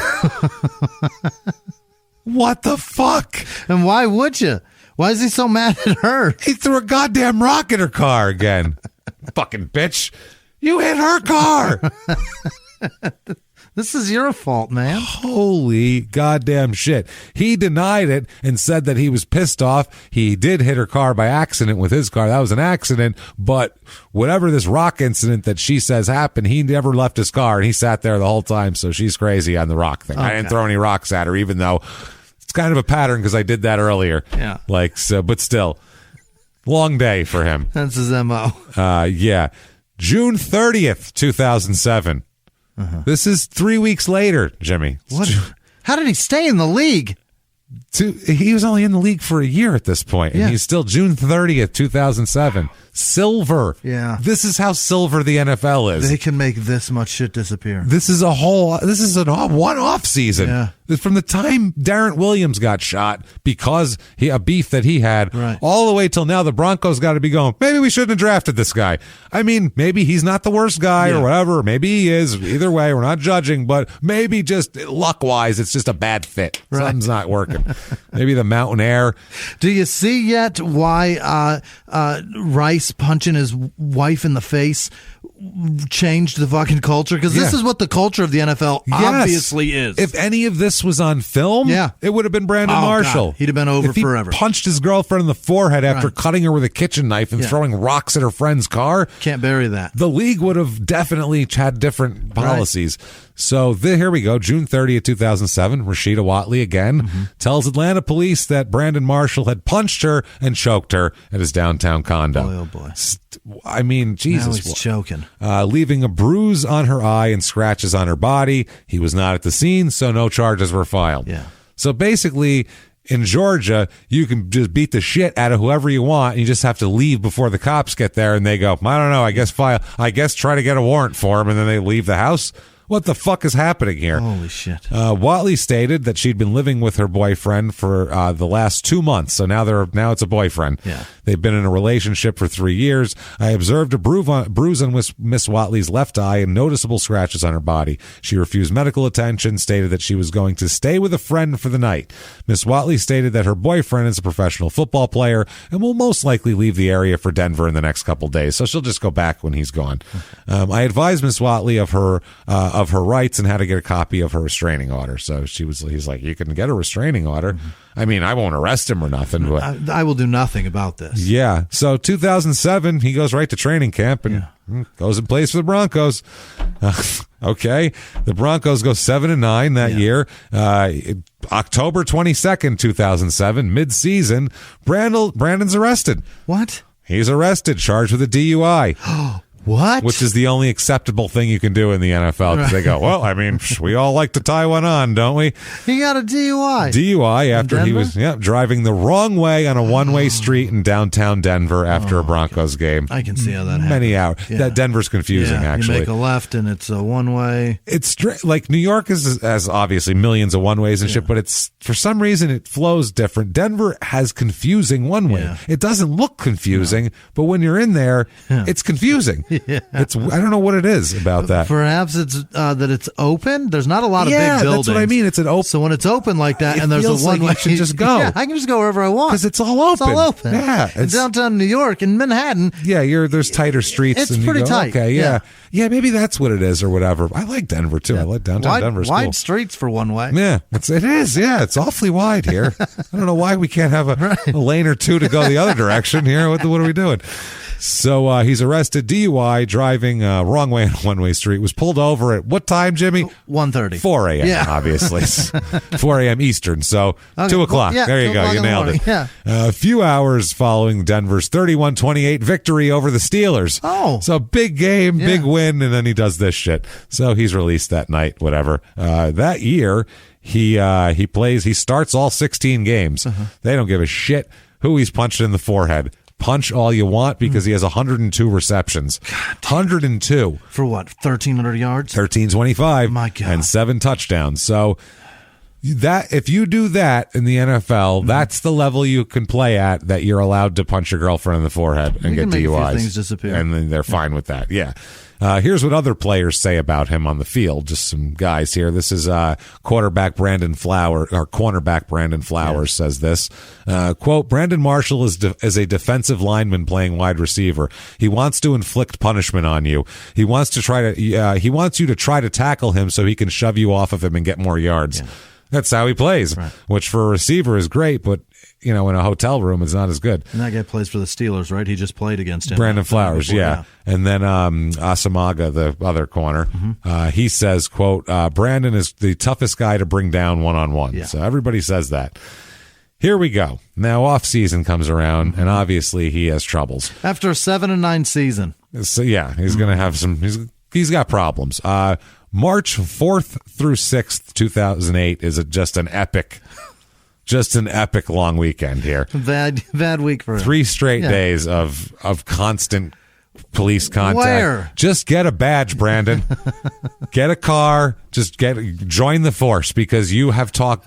But again, he's never there, so he doesn't talk to these people. Rashida should join the force or break up with Brandon. One of the two. That's at least if she joined the force, then it'd be assault on a police officer. Maybe they'd go after him. Is there that much? Maybe then they'd go after him. Allure to dating an athlete? That you'll put up with this shit? I don't know. I mean, we don't know what her psychology is in a relationship with an NFL player. But the psychology of it too, we don't know what her upbringing is. If that's just the way she was abused, or who knows? We don't know anything about it. But I don't understand it. Like from a logical point of view, you go, don't be with this guy. Yeah. Jesus, stop being with him.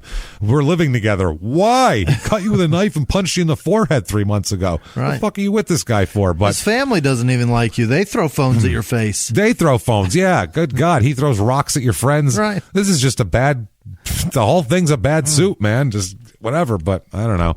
So this is 3 incident reports filed on consecutive days. Wow. 1 criminal warrant filed later on after Whatley and Marshall got into a fight at his condo. Oh boy. Whatley told police that Marshall punched her in the mouth and the eye. Mm-hmm. he just punches women. This right is in the face, man. Fuck, man. Marshall told police his hand was also cut on glass during the incident, which included Watley's 2 younger sisters as well are involved in this. Now it's a battle royal. Yeah. Now we're doing a whole deal here. Family affair. Yeah, he's going to be arrested finally on March 6th for misdemeanor battery, but it starts on March 4th, where Atlanta police respond to a fight call at Marshall's address. Upon arrival, according to the report here, police met with Marshall, who was bleeding from his hand. Obviously.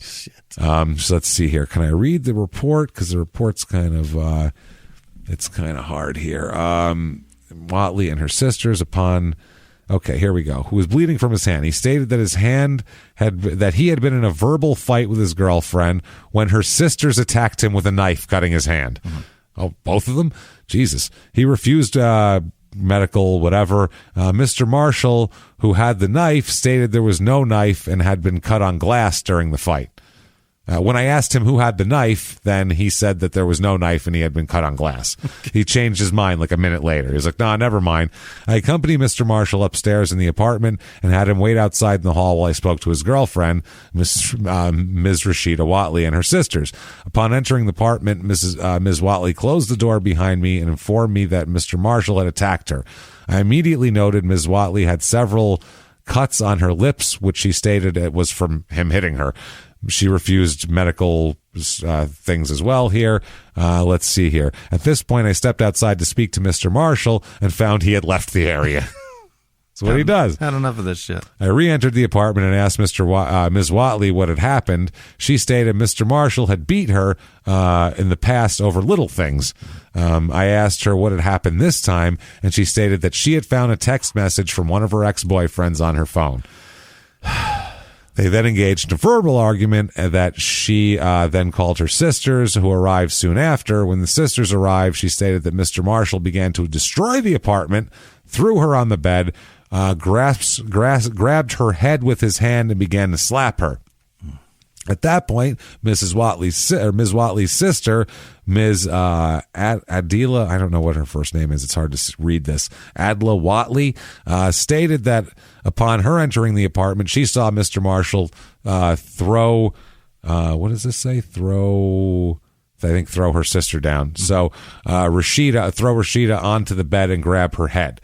Miss Watley's other sister, Miss Alea Watley, said that she saw Mr. Marshall throw her on the bed as well, grab her head, and strike her with his hand. At that point, this sister said that she told Mr. Marshall that she called the police, and that's when he left the apartment. So, this is fucking crazy. This is awful. Yeah, to the point her sisters come over, they attack him because they're trying to protect her sister because he's thrown her on the bed and is slapping her around after he went around destroying the apartment. The whole thing's fucked. Breaking fucking shit up, man. They do not need to be together anymore. It's giant psychopath. Run its course. Oh, by the way, that's March 4th. Yeah. March 5th. This is a 3-day weekend, remember. March 5th, the police report at approximately 1 a.m., of course, responded to a fight call at his apartment again. At this location, the victim, Ms. Rashida Watley, advised that she had a verbal fight with her boyfriend, Mr. Brandon Marshall, who took her property from the dresser and threw her clothing over the balcony when he left. Oh, my God. So, yeah, destroy the apartment, throw clothing over the balcony. This is over 2 days. Now, victim number 2 is his other sister, her sister, Ms. Alea Watley, advised that her sister's boyfriend, Brandon Marshall, took her property, which was near her sister's items when he left the apartment. Ms. Watley also advised that her boyfriend hit her earlier and keeps returning to the apartment to get his property. Ms. Watley stated, quote, "I was trying to hide these items because he bought them for me after destroying my computer." So, wow.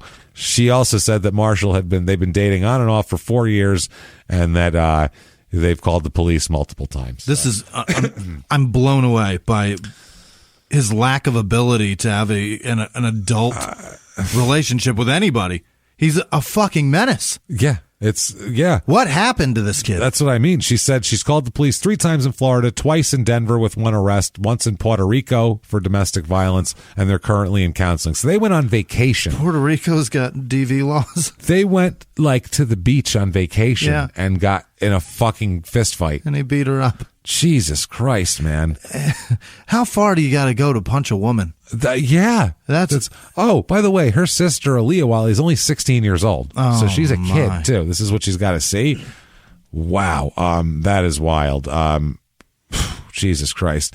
So, there was that happen. She advised about the domestic violence that she can receive. What was this? Oh, my God. Yeah, she said that the police officer said maybe she should leave and stay with her mother for the night. And she said, quote, if I leave, he may damage my other property. I know the apartment is in his name, but if he wants me to leave, he'll have to formally have me evicted by the court. Okay. So, yeah, she's like, she cares about her stuff. She's like, if I leave, then he's going to lock me out and take all my shit, which, I mean, that's a fair. Yeah, but you can get a court order to have police with you so you can remove your property. That's true. But if he destroyed it already, then then what? So for this whole incident, by the way, he'll end up being suspended for 3 games, which will then get reduced to 1 game and fined 1 game check, $52,353. It's not an epidemic. No, it's fine. Everything's fine. So that's case by case. That's quite a 3-day weekend that he had there. All sorts of shit going on here. May 21st, 2008, still in the off season, for fuck's sake. Atlanta police were dispatched to his condo to enforce Watley's temporary restraining order while Watley was there removing her belongings. So that's what she's doing then, but this is, 2 months later. So the officer described Marshall as being cooperative and Watley as being argumentative, although Watley told the officer she felt threatened by Marshall and his relatives who were also there. Yeah, she was probably like, they're going to fucking hit me at some point, these people.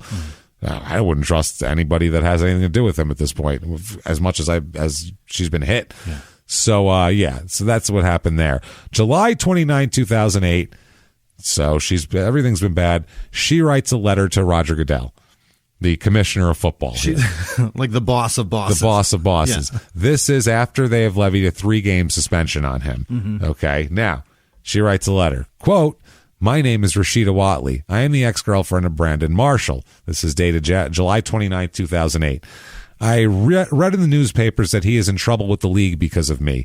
I will let you know that he never hurt or hit me. I was pressured by my family to make certain things up to get money. I was told to say that Brandon hit me and hurt me so that I could get him to pay to keep me quiet. I want you to know that he never did. So that reduces his sentence to... Signed Brandon Marshall. Rashida Wallace. Right? Wallace, right? 2 L's? Exactly.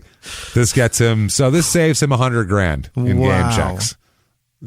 Oh boy. So there's the money. So August 5th, 2008. So he gets the letter July 29th. August 5th, the NFL announces that the suspension is dropped from 3 games to 1. So that's how that goes. So, September 2008. Yeah. The next month. Yeah. Marshall pleads guilty to reduced charge of driving while ability impaired, stemming from last year's DUI. So he receives, you, sir, may fuck off. Everything he's done, 1 year of probation. Come on, man. So...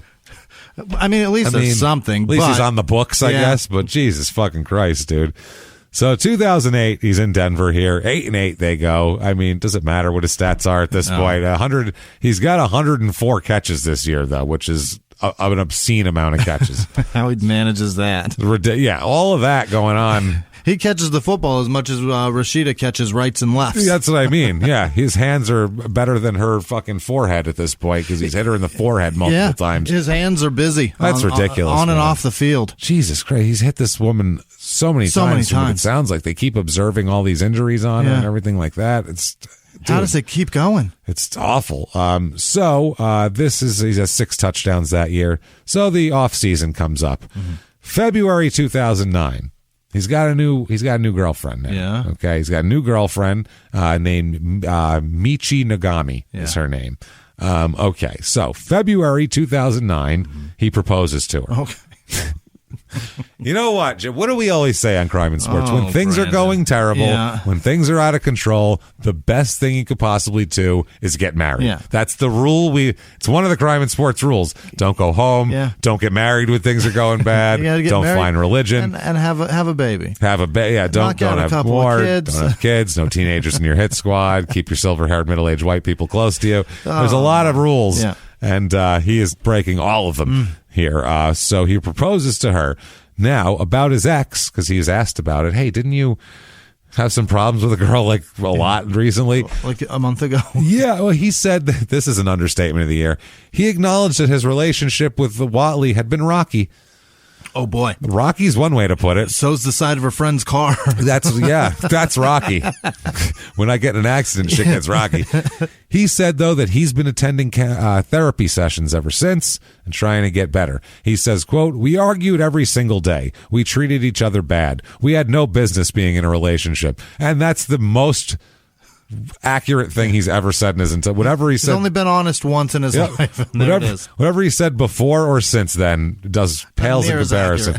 Now he said that his whole life he grew up with domestic violence, so this was just like a thing that happened. Mm-hmm. He said, quote, "I grew up in a house, in an environment, in a neighborhood where it was volatile. Domestic violence is serious. I saw how it affected my mother." Yeah. So he's good now, obviously. Now I've learned my lesson. Yeah. I'm engaged to somebody else. It's February 1st. I'm engaged. Domestic. Now I know. Yeah. Good now. March 1st, 2009. Literally 4 weeks. March 1st, 2009, 4 weeks later. He's arrested in Atlanta on a disorderly conduct charge after allegedly being in a dispute with his fiancée, Michi. Oh, boy. And, charges get dropped the next day because she won't cooperate. But let's see. Here's the police report.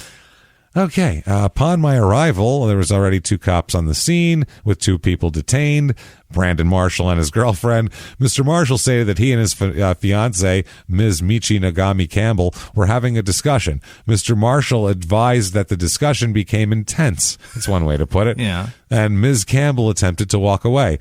Mr. Marshall stated that he became fearful of her safety outside of his residence due to her being from Orlando. What? What does that mean? Being from Orlando, Florida, not being familiar with the city of Atlanta. Okay. I mean, so she's in danger. She's going to walk in front of a car? She's an adult person. You're gonna, be careful. There's cars. Oh, my God. There. She's just, they don't have streets in Orlando. We just walk in the middle of the road. What he means is she's hot and somebody else is going to pick her up. Yeah, right? I guess. Probably. And I'm going to lose her forever. I was worried about it. Yeah. She's walking around crying. Someone was going to come up and talk to her. A hot chick crying, somebody's going to come to her rescue. Yeah, what's happening, pretty lady? So Mr. Marshall stated that he was trying to convince her that she should not leave and should return to his residence. He also, however, denied that the 2 were engaged in any physical altercation. Another officer here, Officer Nichols, stated that she observed both parties outside of the above location engaged in an intense conversation. Officer Nichols stated that both individuals were raising their voices at each other and the conversation began to grow intense. Officer Nichols advised that both parties were walking on, that's a street there, and that then it became physical and engaged in a fight, kicking and punching each other on the sidewalk outside the above listed location in front of a cop. Holy shit. They can't control themselves while the cops are there. They're there. Punching each other. Dude. Each other. She's throwing and blows kicking. too. They're both the cops are there. We've seen how many times we've seen on cops on Live PD. They go into a situation, no matter what the volatility was, they don't try to fight with the cops in front of them. Right. They argue, but they stay on opposite sides of the room and plead their case to the cop, not to each other.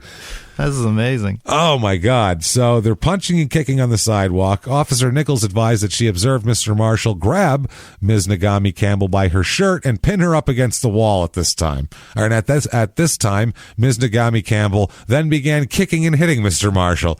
This is a fucking mess. Officer Fisher stated that when he arrived at the scene, he observed both individuals engaged in a fight, punching and kicking each other as well. Officer Fisher stated that he and Nichols both detained both suspects without further incident. Wow. Both parties involved in the fight were advised that they did not need medical attention. Both Brandon Marshall and Ms. Campbell were charged with disorderly conduct, and both were transported to city jail without further incident. So, a mess. Atlanta's got to hate them. Right? The town of Atlanta and the police department have to be furious that guy that plays for a team don't not play here. Right. You don't go fuck live up Denver. Yeah. Fuck up Denver, man. What are you doing? Go away. We're very lucky that we don't have any athletes in this town at the moment that play somewhere else and beat the shit out of their wives here. Yeah, only local. Right. It's only when Kid plays for the Suns. That was it. He'd do it all the time. So August 14th, 2009. Oh boy, back again. Whatley, this is a trial for his other shit. Whatley changes her story at Marshall's trial in Atlanta 2009. Okay. Under oath, she said that the letter that she sent to Roger Goodell had been a lie to protect Marshall and not cost him any more suspension. But because she had wrote that letter, what do you do if you're a jury? That's Throw all. everything out. It's all pretty up in the air. Yeah, nothing matters anymore. You can't. Yeah, you can't. Your credibility's fucked. It's fucked. Yeah. And if you're a jury, you're in part. You don't know these people. You just go, well, I mean, I don't know who's telling the truth at this point because she wrote that. So they find him not guilty, of course, of battery. So there you go. They acquit him, and he's done. August 28th, 2009, this is 2 weeks later, Coach Josh McDaniels suspends Brandon Marshall for the remainder of the preseason. Thank you, Coach. Gee. Wow. You're on your way to ruining Denver for 8 to 10 years. May as well do this. Not the preseason. Yeah. That's ridiculous. For conduct detrimental to the team the day after he lost his cool at practice and punted away a football. This was after big show of frustration. Well, this was after they were throwing him the passes and he would just swat them away when they came to him. Really? He'd run the route, the ball would come, and he'd just swat the ball to the ground and walk back to the huddle. He kept doing that. They said something to him. What the fuck are you doing? So he took the ball and punted it as far as he could out of the thing. There, take that, motherfucker. So they were like, okay. In Josh McDaniels' face. Yeah. The only time that I encourage it. Because fuck that guy. I will say this in his defense, at least it wasn't in his forehead. Yeah. So that's good. Good call. He didn't just spike the ball in his forehead. So, yeah, he ends up being reinstated, of course, before the season. Josh McDaniels should have been fired for conduct detrimental to the team when he drafted Tim Tebow. Yeah, that's it. Done. You're fired. Yeah, and not drafted. Fucking jerk. Drafted. Asshole. How about pick him up as a free agent later and have him do whatever? So 2009 Broncos, they go 8-8, very mediocre at this point. December 13th, 2009, Marshall sets, this is a positive thing for once. You were like, oh boy, who do you punch now? This is in a game against the Colts. He sets an NFL record for receptions in a game with 21. Unbelievable. In one game. That's a shitload of receptions. Did they throw to anybody else? It doesn't seem like it. Quarterbacks generally have 21 to 25 passes completed a game. In a game. They're all to Brandon Marshall, apparently. He's great. He was in the Pro Bowl in 2008. He's in the Pro Bowl in 2009. He plays in 15 games and has 101 receptions, so 3 years in a row with 100 receptions, which is, I think there's only 6 players in the NFL in history that have done that. Unbelievable. Pretty impressive. 1,120 yards and 10 touchdowns. It's a career high. Not bad. February 26th, 2010, he testifies for the prosecution in the murder trial of Willie E. Clark, who was the guy who killed Darren Williams, and he ends up being convicted and given a life sentence. Willie Clark. Yeah. Not Ponytail? Not Ponytail that I know of anyway, but definitely not Brandon. So April 14th, 2010, the Broncos have had about enough of this shit. Yeah. They trade him, and he's unhappy swatting balls away and all this shit. So I was so mad about this. Because he's the number one receiver. Yeah. And he's fucking good. And he didn't know about all that other shit. Idea. Yeah, he didn't know about all that stuff. Didn't know he was even responsible for the dust-up that killed Darren Williams. See what I mean? The guy, he skated for years. He's traded to the Dolphins for a 2010 draft pick and whatever. Now, this was about the whole punting incident and all that shit a lot. Once he's traded, the Dolphins sign him to a, 4-year, $47.5 million deal. My God. Not too bad. This is the Chad Henne, Tyler Thigpen, Chad Pennington quarterback Dolphins. Chad Henne's there. He is. 2010 being garbage back then. So, Tony Sperano is the head coach here, 7-9. They stink. Who cares? They were a bad team. They were bad. So he plays in 14 games, though, 86 receptions, 1,014 yards.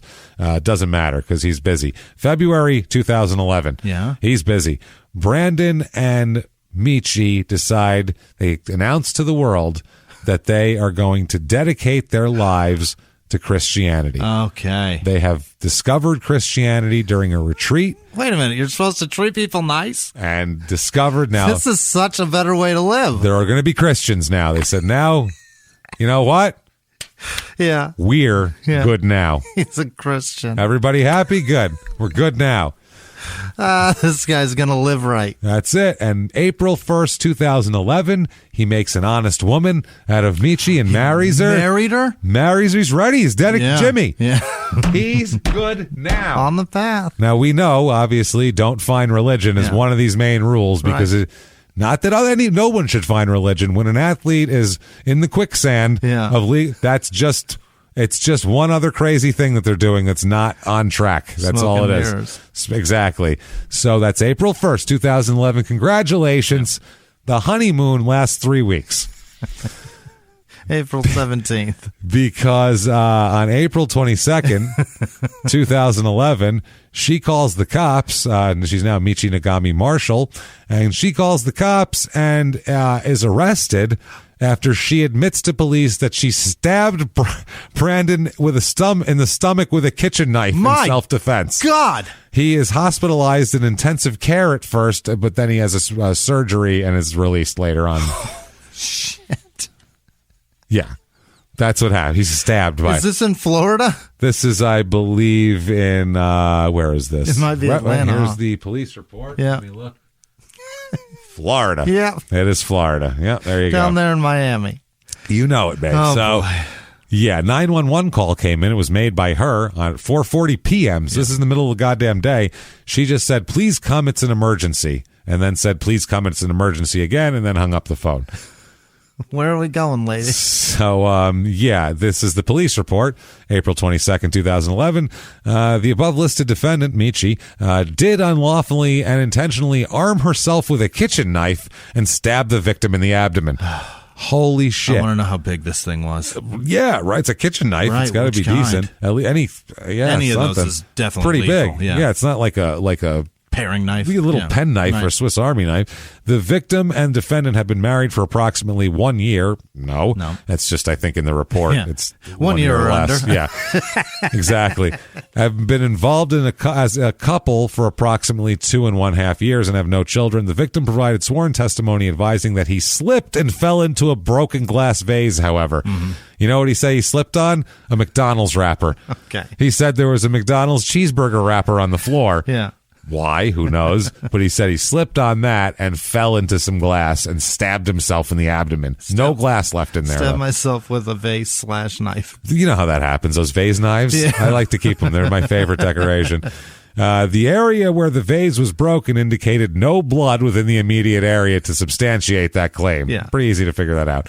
However, the defendant was read Miranda on the scene, and wherein post Miranda she stated that she stabbed the victim out of self-defense. So he says that. She goes, oh no, I stabbed the motherfucker. Photographs were taken of the scene and the victim. They were both victim and the defendant provided scant information regarding the incident itself. However, based on the post Miranda statement and injuries, the defendant was taken into custody, obviously. Yeah. So, yeah, he has to have surgeries and intensive care for a minute. She is arrested for aggravated battery with a deadly weapon and released on $7,500 bail. He found him one that can take a punch and deliver. Deliver a knife. Hey, she's a bad she ain't getting woman, punched in the forehead, though. He's going to think twice before he punches her in the fucking forehead. I'll tell you that much. Yeah, he explained to the cops that it was all just a misunderstanding. He slipped on a McDonald's wrapper while they were engaging in horseplay. Mm-hmm. Just hanging around, playing. Just wrestling. Just a wrestling. And then June 10th, 2011, Nagomi Marshall, his wife, is arrested after violating a restraining order to stay away from him in the home. He found his match. Yeah, he did. Goes around, comes around. James. Yeah, that's what I'm saying. She told deputies she was living in the home while he was out of town. Yeah. Like, he's not even here. So when he returned home, there was a verbal dispute, according to the arrest report, and someone placed a call to 911 and hung up quickly without saying anything. So deputies responded and arrested her at about 10 a.m. No sign of physical violence this time. That's a good sign. Yeah. She's arrested for violating a judge's order, and that. His representative said this is a very difficult time for Brandon and his family. Thankfully, he will make a full recovery on the stabbing, and we just ask that his privacy is respected. Yeah. That's great. July 14th, 2011, Marshall repeatedly tells a Florida state's attorney that his wife did not stab him, and she says, yes, I did. If you're a fucking prosecuting attorney, how often are you faced with a case where... I bet it's a lot. Where the victim says that it didn't happen, but the perpetrator insists it did? How often does that happen? In domestic violence, I'll bet it happens a lot.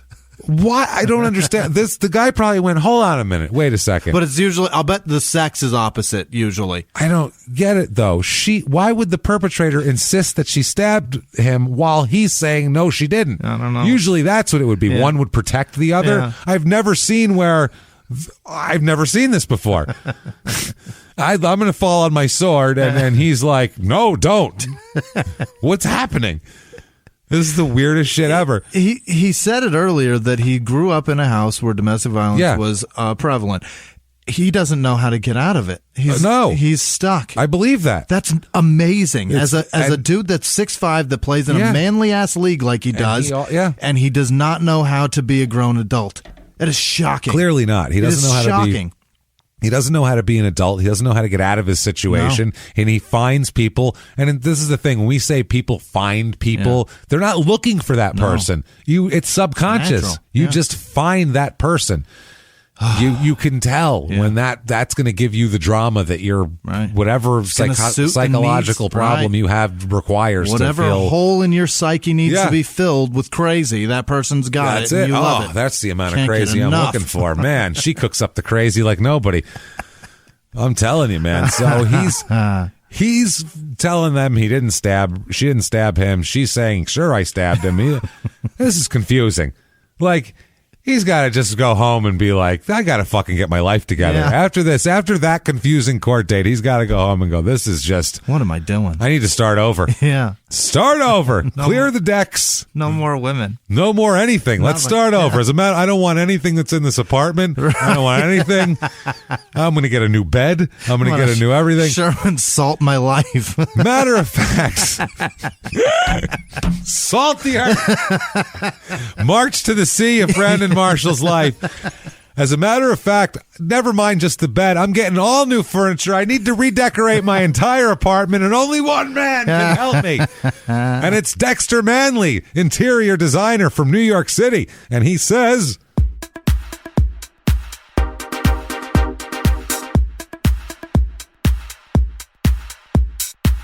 How is it that you have come to arrive here? Oh, my God. Honest. I'm sorry. You are the whitest trash there is. Right. You, sir, are white trash. Yeah. Look at you.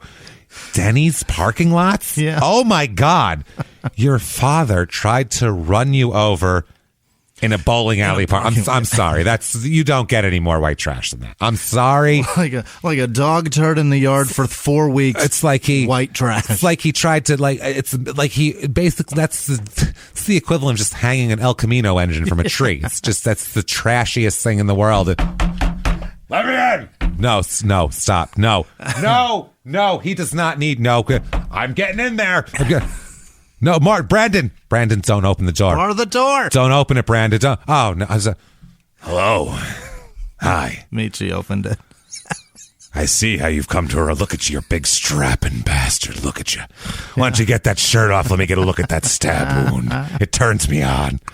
I don't like your scars. Look at you. Oh, I'm going to put overalls on you. You're going to be the sexiest son of a bitch. Vince, stop it. Vince. He doesn't need the violence right now. Just stop, please. No. He's good at it. He's a violent beast, and I'm going to tame him.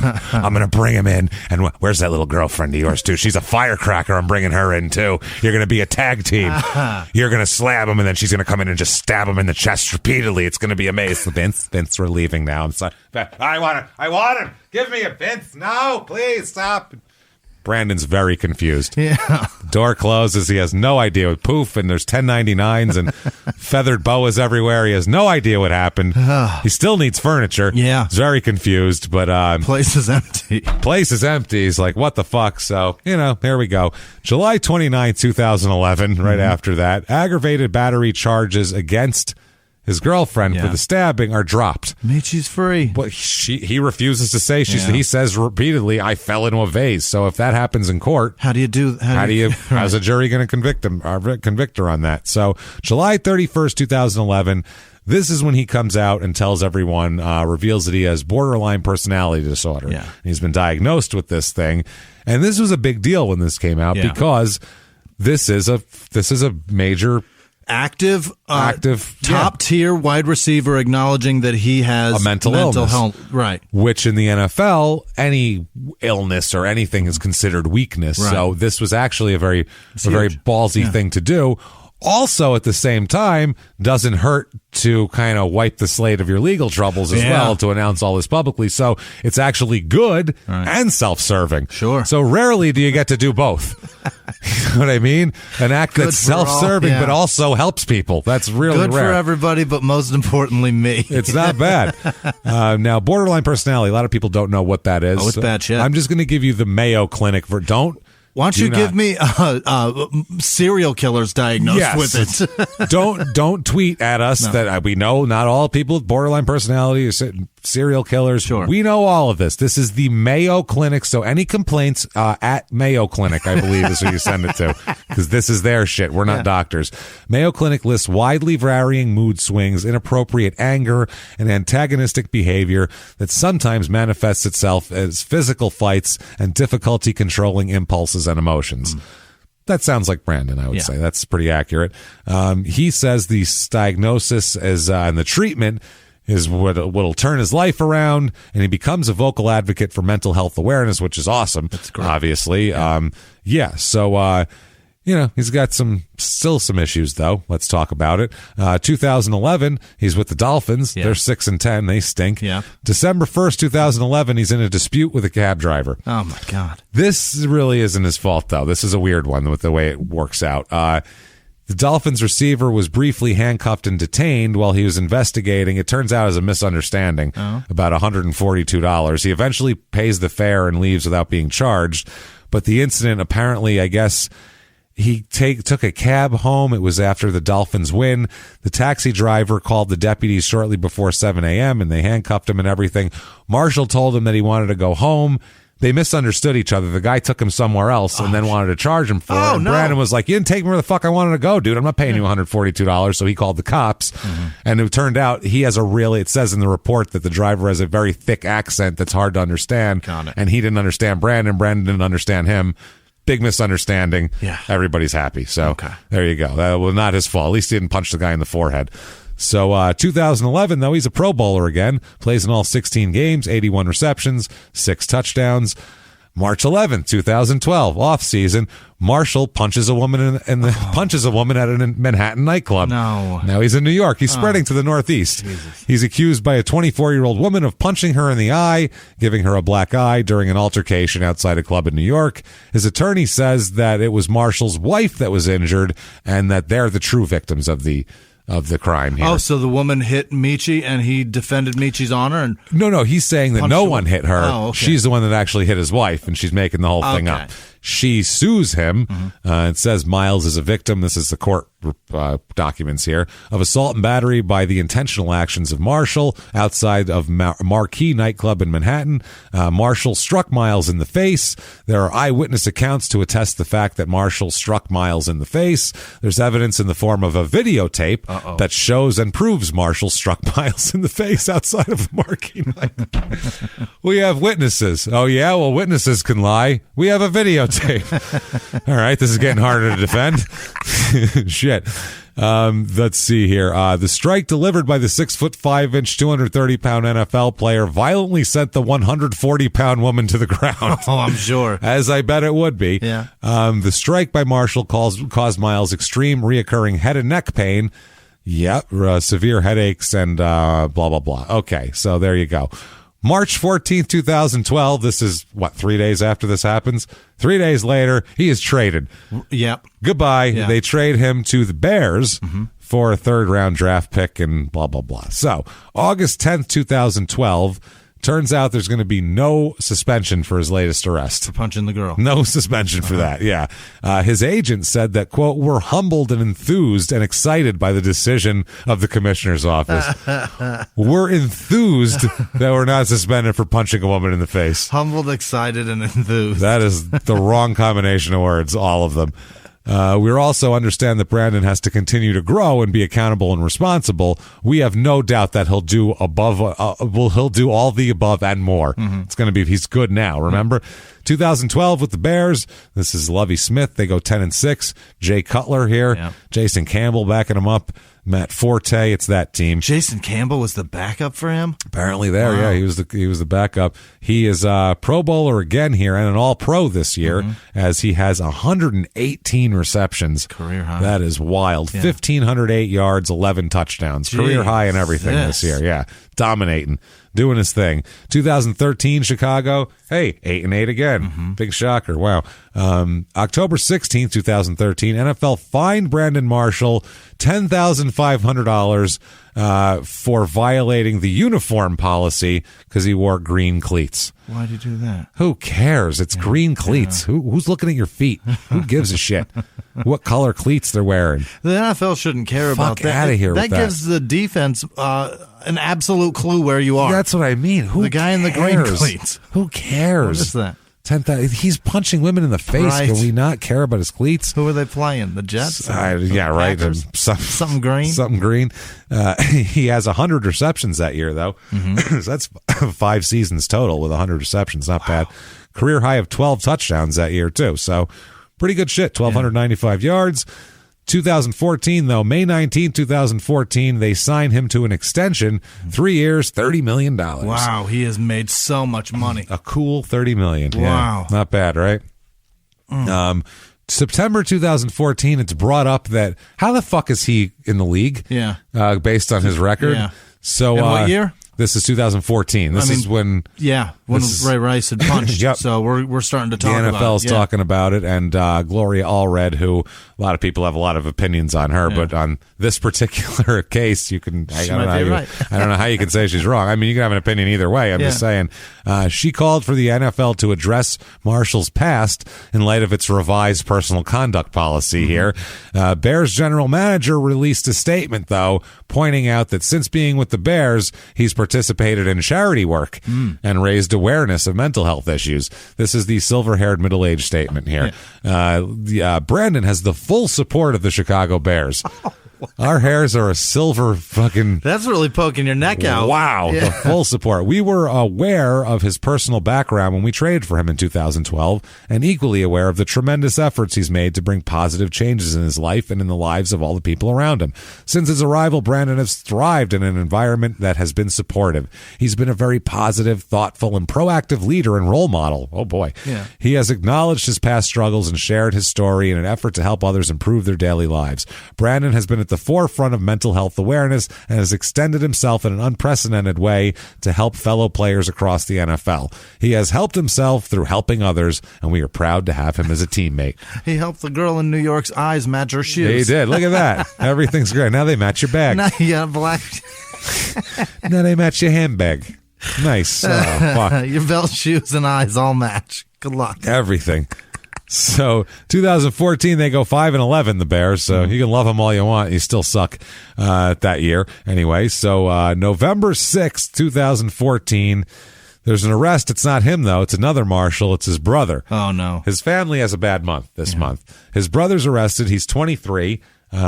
Bijan Massey Marshall. He's being held on at least $800,000 bond. Oh, that's a lot. After committing several crimes in Denver, Douglas County, and Arapahoe County. He's being charged with felonies that include violent crimes. He, let's see here. It extends back to 2009. The court records show he was on probation when he stole a Chevy Camaro from a Lone Tree dealership in June 2013. Oh, boy. Yeah, they filed charges for aggravated motor vehicle theft. He's arrested in June and posted bond. 2 months later, he robbed a 77-year-old woman in her home at gunpoint. What is happening? He went into an old lady's home and robbed her at gunpoint. Your brother has $70 million. That's what I mean. You need a fucking loan? What are you doing? Jesus, the same day that he did that, he attempted to rob another victim and pointed a handgun at witnesses for that. So this is all brandishing. There's all sorts of armed robbery. He's arrested again and bonded out on October 16th. 4 days later, he was on pretrial release wearing a GPS tracker when he committed another fucking violent crime. He asked a local clerk for change for a $5 bill. When he opened up the cash drawer, he pulled out the clerk opened up the cash drawer. Marshall pulled out a handgun from his waist and reached over the counter to grab a money bag that he had back there. He's arrested for that again. So, and also, too, in a Chicago suburb of Evanston, he has an open warrant for a retail theft at a North Face store. I get it. That shit's overpriced. It's too expensive, and it's cold. I get it. It was in January in Chicago. He's just being a menace. A menace. December 22nd, 2014. A couple weeks later, his dad's arrested. Oh? Brandon's dad's arrested here. For what? Already. Let's see here. Glass now. He right with a beer bottle. He apparently resisted officers and elbowed a cop in the face after being told to leave the parking lot of a closed business. So this guy loves hanging out in parking lots. He does. I just hang out in parking lots. Castleberry police arrested him on 2 counts of battery on an officer, plus a count each of resisting arrest and misuse of 911. Police were called there 1:15 a.m. He's in a parking lot of a closed building to assist police from Winter Springs who were responding to a suspicious person in a white van parked in a dark parking lot of a closed business that one of the responding officers said had been burglarized recently. Okay. So it's a thing. Yeah. According to the police, Marshall had gotten into a fight with his wife and left his house to, quote, sleep in a dark area. Okay. He just left to sleep it off. He was like, sleeping in a parking lot. I couldn't deal with her. Yep. This looked dark enough. Hey, you know what? Good. Trying not to beat her anymore. Didn't beat her up. Yeah. Didn't do anything. Left the house. Did the right thing. Let's say you don't have money for a hotel or whatever. Sleep in your van. Got Fine. a van. I get it. Totally fine. That's okay. Yeah. He's living fine. The best he can. Police knocked on the window. They said Marshall became aggressive, telling officers that the vehicles at the business he was allowed to be there. He said, I'm allowed to be here. The officers told him that he needed to leave the property if he could not provide proof that he was allowed to be there. And they said that he then called 911, Marshall. Called 911 saying that there was that he wanted a lieutenant out here right now. For 911? 911. I want a lieutenant right now. Come out here and take these guys away. It's an emergency. Police? I have police bothering me. He called the police to tell on the police. That's pretty incredible. Not going to get very far with that, probably. The officers warned Marshall after the first call to not do that, so they proceeded to arrest him for misuse of 911 after he called a second time. They said, that's misuse of 911. You do that again, we're going to arrest you. And he's like, I need a lieutenant. And they were like, okay, you're going in. Well, attempting to handcuff Marshall, police said he resisted arrest and elbowed one of the officers in the face, and they had to use a stun gun on Marshall's hand during the scuffle. Oh, shit. So his dad got tased in a parking lot. I mean, Jesus Christ. It's almost like I feel like his father's clearly the thing that spun everything off. His father's clearly the core. Where he made a mess of this whole family. Yeah, you feel bad for Brandon because he has mental issues, and he did get a lot under control after he found out the mental issues and whatever, but how did the NFL not go, hey, maybe you should see a psychiatrist, man? Like, or like somebody You tell don't him know that you can't punch women? That's what I mean. I mean, you feel... Like I said, you almost feel bad for the guy, but not nearly as bad as you might feel for Brandon Marshall, account manager at Customer Success in San Francisco, California. Brandon Marshall, PR and social media marketing at Columbus, Ohio. He's a skinny white kid. Yeah, definitely not Brandon Marshall. Brandon Marshall, plumber, Phoenix, Arizona. How you doing? I could use your help, sir. Brandon Marshall, plumber. Give me a call. Hey, sometimes Paul Calhoun sublets jobs to me. You know what I mean? Brandon Marshall, Associate Director, Connections and Planning at Havas Media Group in Boston. Brandon Marshall, sales manager at Encore Event Technologies in San Diego, California. And finally, Brandon Markeith Marshall, the most confused one. So confused that they literally have each other's middle names on some websites. He's a Broncos linebacker. Yeah. So even Broncos, Brandon Marshall, you're getting, it's fucking awful. Is he still there? No, he was selected by the Jaguars. He went to Denver, played in Denver till 2018, and then went to Oakland in 2019, and then he hasn't played since. So he's done now. So 2014, Brandon has 61 receptions. Who cares? Jesus Christ. March 10th, 2015, he's traded by the Bears to the Jets. Really? Yeah, traded for draft picks. Yeah. This makes sense. When he kicks around. This is 10-6 Jets. Right. Holy shit. Decent team. Yeah, not bad at all. Ryan Fitzpatrick is the quarterback. That's here. why. Geno Smith, when they drafted him, he's the backup. He actually makes the Pro Bowl this year, Brandon does. Again, makes it, comes back. 16 games, 109 receptions, fucking 1,502 yards. I mean... He's their main receiver and leads the AFC with 14 receptions, touchdown receptions, which is a career high for him as well. Wow! So has a career year that year. September 2016, he's a mentor now. Okay. Troubled tight end Austin Seferian Jenkins had used him as a mentor here. I guess he had been arrested for DUI right before this other receiver, and resulted from him being released from the Bucs. And the Jets claimed him on waivers, so now he's there. Yeah, you got problems with your life? Talk to him. Talk to Brandon. He knows. He knows all about maybe you got mental issues. Jesus. Maybe he can help you. He says, quote, "We've been talking a while. He's a great talent," Marshall says. He says, "When I heard Monday we claimed him, I was like, this is a godsend. If he needs me, I'm there. I've already connected with him, connected him with the right people in the city if he needs them.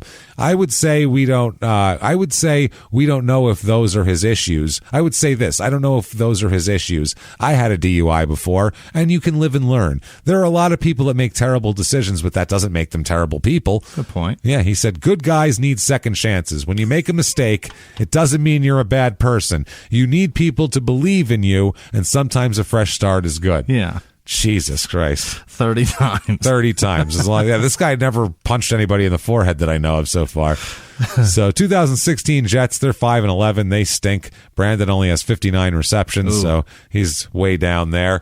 March 8th, 2017, the Giants sign him, so he wants to stay in New York. Really? I remember that. 2-year, $12 million contract, and they were fucking absolutely horrendous this year, as they've been for a while now. 3-13, the Giants this year. Wretched. Brandon plays in 5 games, has 18 receptions. Oh, no. Good God. Oh, where's Eli when you need him? That's what I'm saying. Fuck. March 2018, he partners with the University of Michigan, the rapper Logic, his wife Michi, the Steven Schwartzberg Foundation, and the actress Glenn Close. What? If that's not the most, I don't know, group of random roll the fucking, we got Glenn Close. Is that Glenn Close? There's Glenn Close, University of Michigan. There's a lot. Logic's in there, I guess. Logic, stand next to Glenn Close. It looks weird, but yeah, I guess.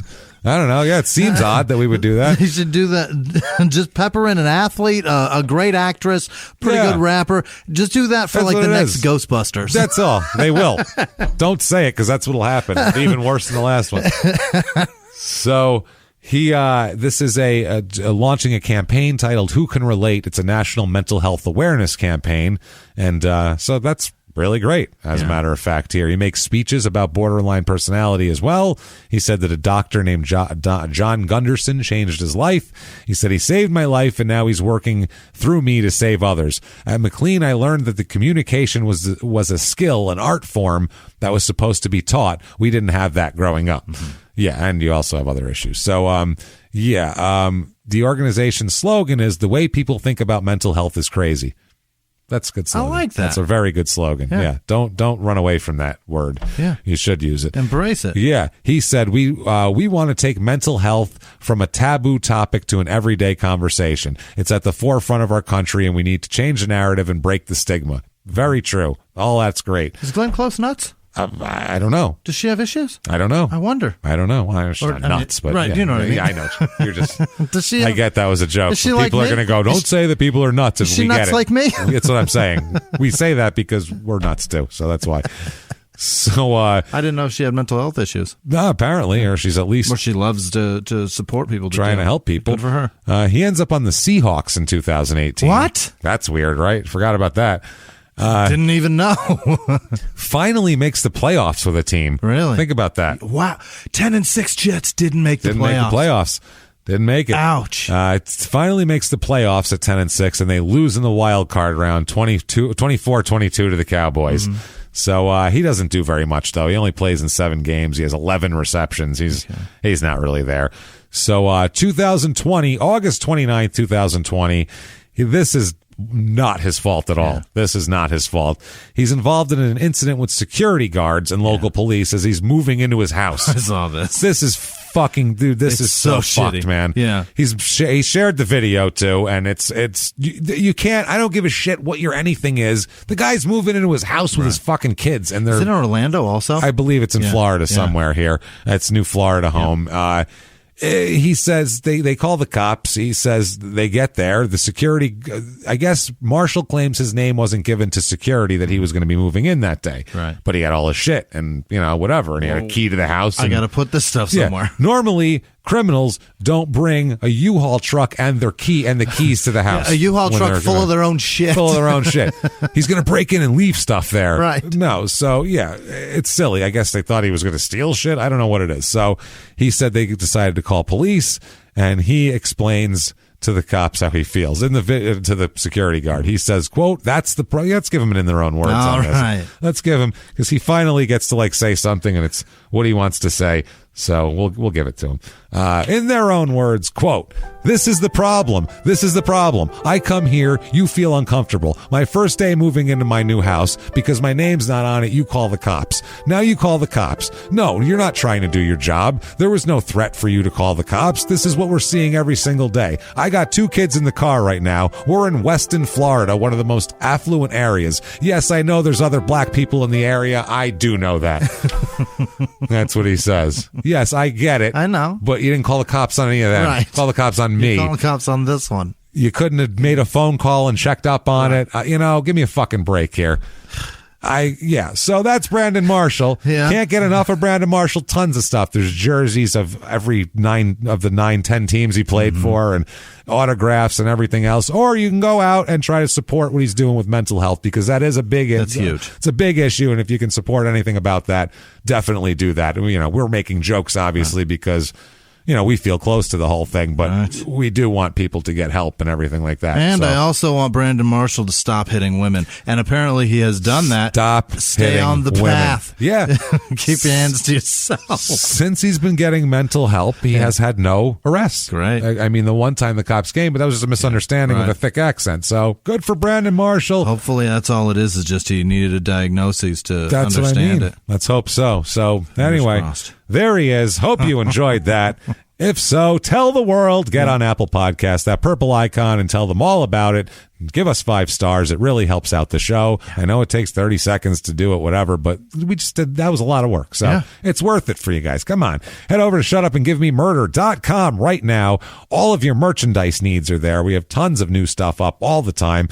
In addition to that, that's where you get your tickets for the virtual live show, January 29th, 2021, Small Town Murder virtual live show, real episode, murder case. Set it up. We're going to set it up. It will look just like we're in a theater, except we're not.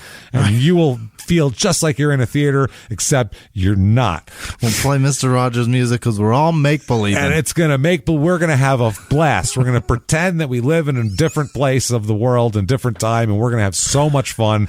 It's going to be great, and it'll be available for 72 hours after the 29th as well. In the land of make-believe. That's it. Shutupandgivememurder.com. I can't wait. Go there. I can't wait either. In addition to that, follow us on social media. We're at Crime and Sports on Twitter and Facebook, at Small Town Murder on Instagram. And don't forget about Patreon. Oh, my God, so much good stuff we are cooking up on Patreon for you all the time. This week, patreon.com/crime and sports, we bring to you the murder of Steve McNair, the NFL quarterback and, college legend, and he's a great quarterback and kind of a beloved figure.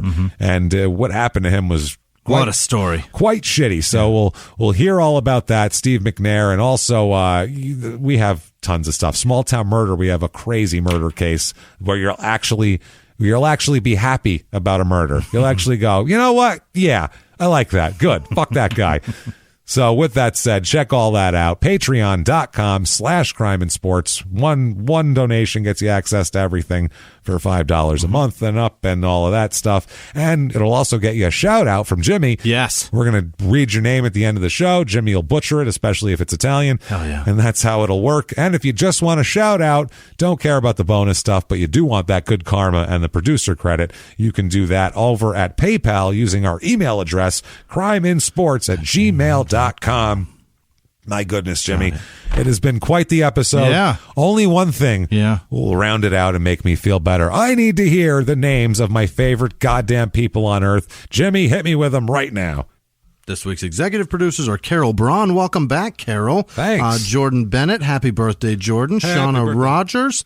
Yes, it's a big deal. It is. We love Jordan. And Simon. Jordan's the shit. Simon and messaged me to remind me, and I already knew, but he reminded me. Awesome. Happy birthday, Jordan. Also, Shauna Rogers, Rebecca Scaparis, Dominic Villanueva, Sybil Sierra, Clay Thorson, again, great guy. You're unbelievable. Thank you so favorites. much. Thank you so much, everybody. Matt Henkel, Michael Rosen, Robert Sarber, Emily Roberts, Cammie Renee Yoakum, Jacob Williams, and Krista Zachman. Thank you guys so much. Thank you. You're really unbelievable. You are the superstars. Yeah. Thank you so much. And Dominic wanted us to mention that it's his father's 20th anniversary of being sober. That's fucking amazing. Holy Congratulations. Shit. Congrats. And I have his name. Hold on. I'm better than this. I've got a name. God damn it. It's somewhere. It's Carlos Villanueva. That's who it is. Congratulations. Congrats. Stay on the path. You're doing great. Fuck. Your son's very impressed and proud of you. It's awesome, man. Yeah, really, honestly. It's a big deal. Other producers this week are Brendan Abels, Andrew McCoy,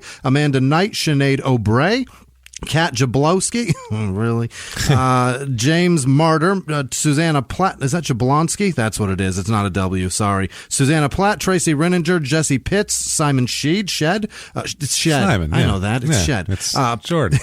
Peyton Meadows, Maria Kip Sousley, Jessica Johnson, Athena Bullock, Cindy Escamilla, Jessica Masery, Eric Wagoner, Morgan Schmidt, Walter Long, Savannah Storms, Lanny Blunk, Alexandra Weber, Aldo Felici. Hey, it's a Felici. Yes. Catherine Collado, Caitlin Smith, Rebecca Dakin, I think, Dionetta Piazzo, Janine. It's a Dionetta Piazzo. Janine Heidelbaugh, Thomas Coletta DeMello, Janice Hill, Amy Folsom, Crystalline, Reynolds Rivas, Ryan Dempsey, Amanda Plattner, Joanne Ahern, Rob Wilson, and his lady love Tarnia Goodsell. Both. I think that's who she is. Thank you, lady love Tarnia. It may be somebody else. Richard Johnson, you've got to be kidding me. Ashley Vio, Chelsea Branco, Maddie Cakes, Fine Confections, Jessica Ballot Bellagio, Steve Schnell, Rachel, Ikabedo,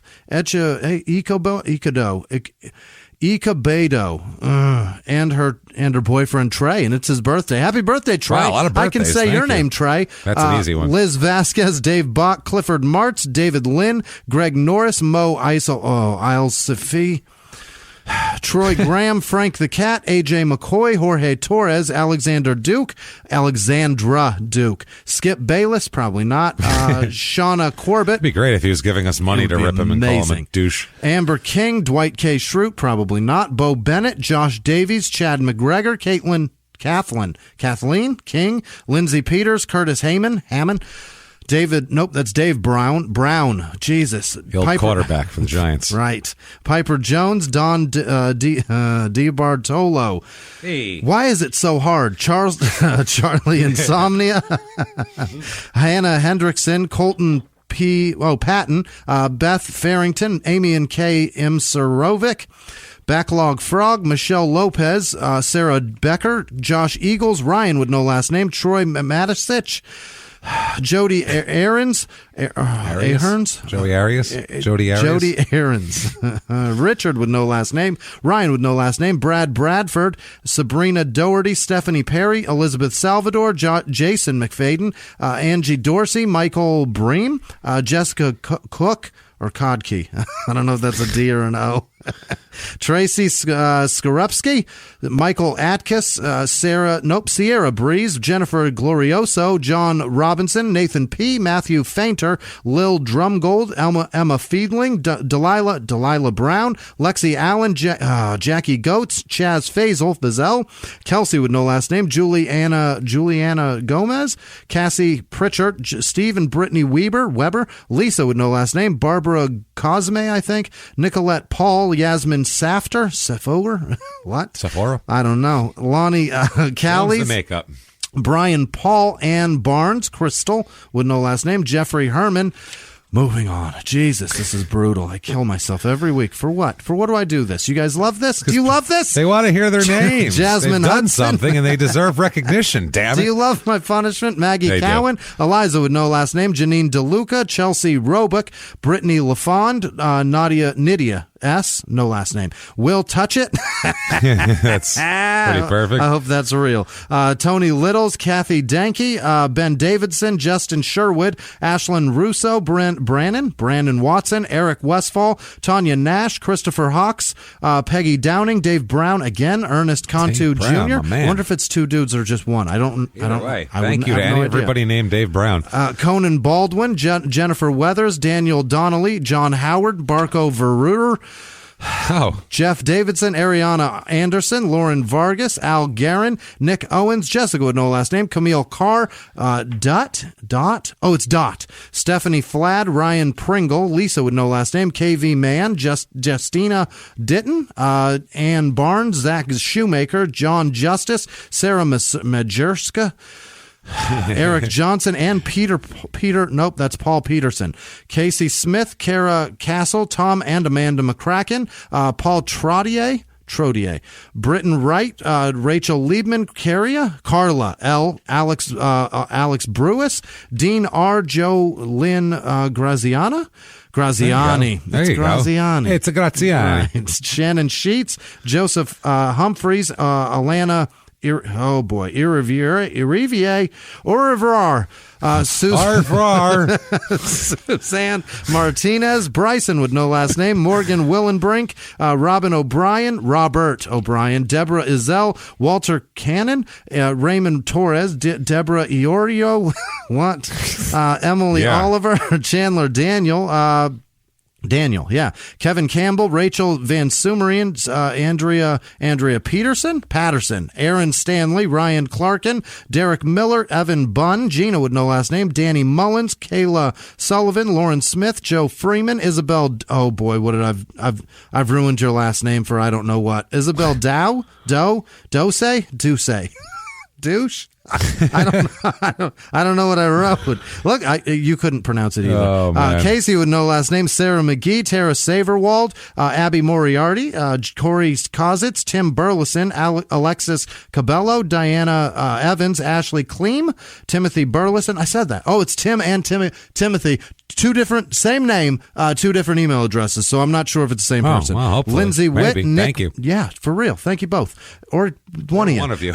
Nick Muir, Amanda Serminski, Jess Suarez Gorski, Nicole Takax, Nancy Stender, Amanda Amin, Trinity with no last name. I hope it's Dennis Rodman's daughter. Jamie Moon, Emily Martin, Jamie Houseman, Thomas with no last name, Helen Young, Jeffrey Stokes, Nick with no last name, Patricia Chapel, Brandy Grissom. Oh boy, giving what? Yevgeny Livich. Yevgeny? Maybe. Yeah. You've given me.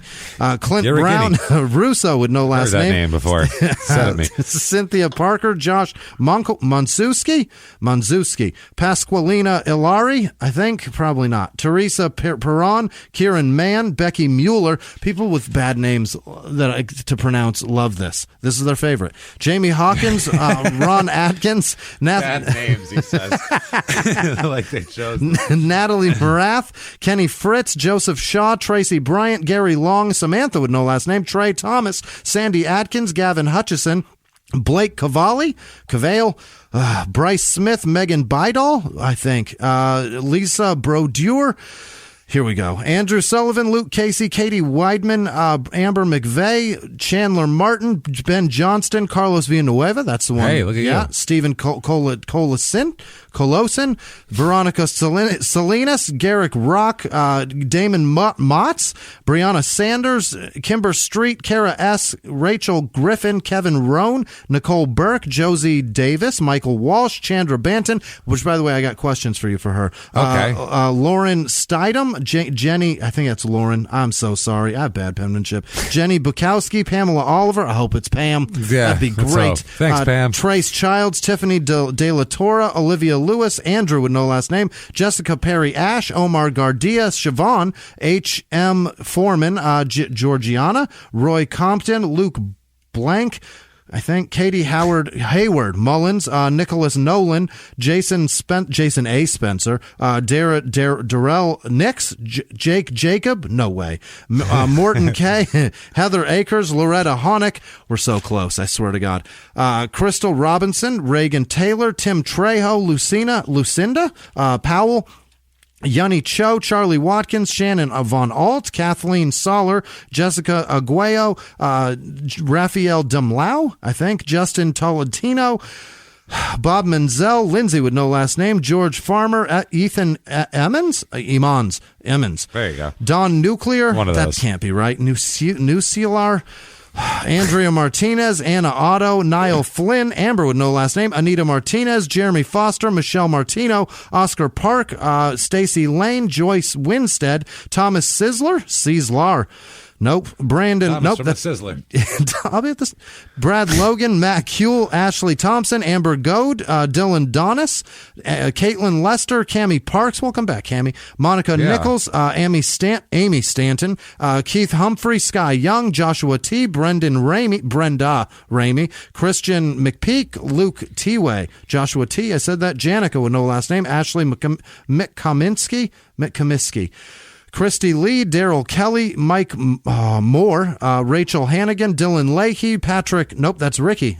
What? Ricky Harmon, Matthew Ankle, Allison Walker, Chelsea Hansen, Gabby Reed, Cecilia Soderling, Alabama Sassafras, Noel Browning, Drew Shockley, thanks, Drew, Cody Dickon, can't be right, Paul White, Sybil with no last name, Janice LeBeau, Olivia with no last name, Miranda Beckard, Zachary Holsey, Matt Mills, Johnny Janowski, Brianna Patrice, Colin Bradley, Anthony Ream, Allison with no last name, Katie Range, TJ Severn, Chris Leonard, Carlton Merritt, nope, that's Charles Samuelson, Jace Kuhn, it might be JC, might be Jace, Carlton Merritt, Eric Balf, Jody Marie Miller, Dawn Naughton Reyes, Sophia Halkias, Faye with no last name, Jeff Olson, god damn it, Chase Lynn Miller. Hey. Oliver, that's Oliver, not Miller. Catherine. All of that, and it's wrong. Catherine Askoff, that can't be right. Askoff? Askoff is fine. Is it? An Askoff? You just anything with ass in it. And a cough? And a cough? That's a fart. Like a full, I think you mean like K-O-F-F. No. Ass cough is a fart. Yes, that's different.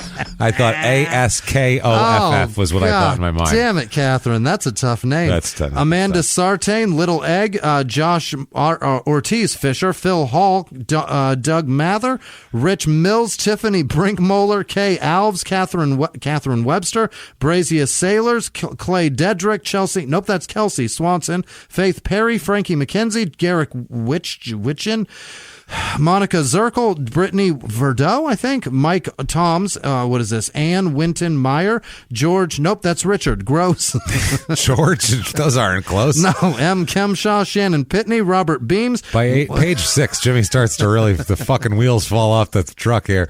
Christian Yates, Juan Juarez, Shannon Pitney, I said that, Richard Bems, Robert Bems, Austin Osment, Carly Smile, Matt Roten, Christy Zarust, Juan Chito Suarez, Teresa Littner, Last page. Rebecca Scoville, Jennifer Pritchard, Derek with no last name, a purple Roblox 4798, Chase Prater, Sarah Stokes, Keisha and Mike McDonald, AJ Rezak, Ash Smith, Tinas and Angus, Evan with no last name, Lisa Morrison, Kimberly with no last name, and Laura with no last name, and all of our patrons. You guys are terrific. Thank you so much. Thank you, everybody, so much. It's unbelievable. From the bottom of our heart. We really, really do appreciate everything you do for us. And just thank you. We're blown away by your support. Right. We really are.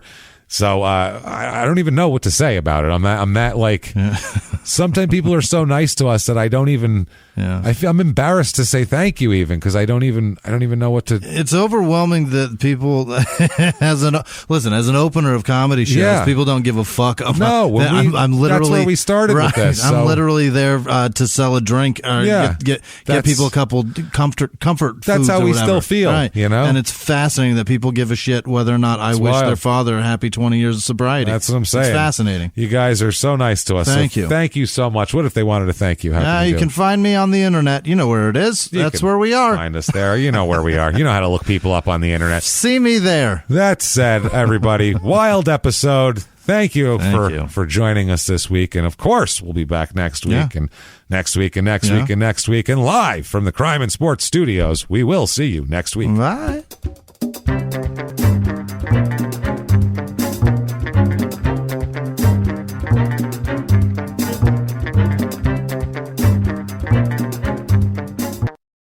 If you like crime and sports, you can listen early and ad-free now by joining Wondery Plus in the Wondery app or on Apple Podcasts. Prime members can listen early and ad-free on Amazon Music. Before you go, tell us about yourself by filling out a short survey at Wondery.com/survey.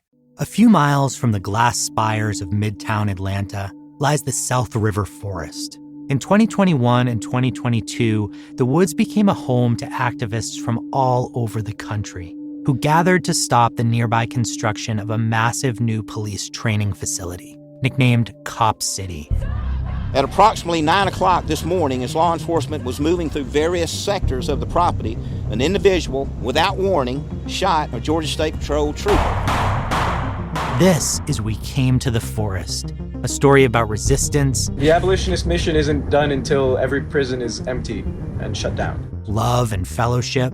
It was probably the happiest I've ever been in my life. And the lengths we'll go to protect the things we hold closest to our hearts. Follow We Came to the Forest on the Wondery app or wherever you get your podcasts. You can binge all episodes of We Came to the Forest early and ad-free right now by joining Wondery Plus.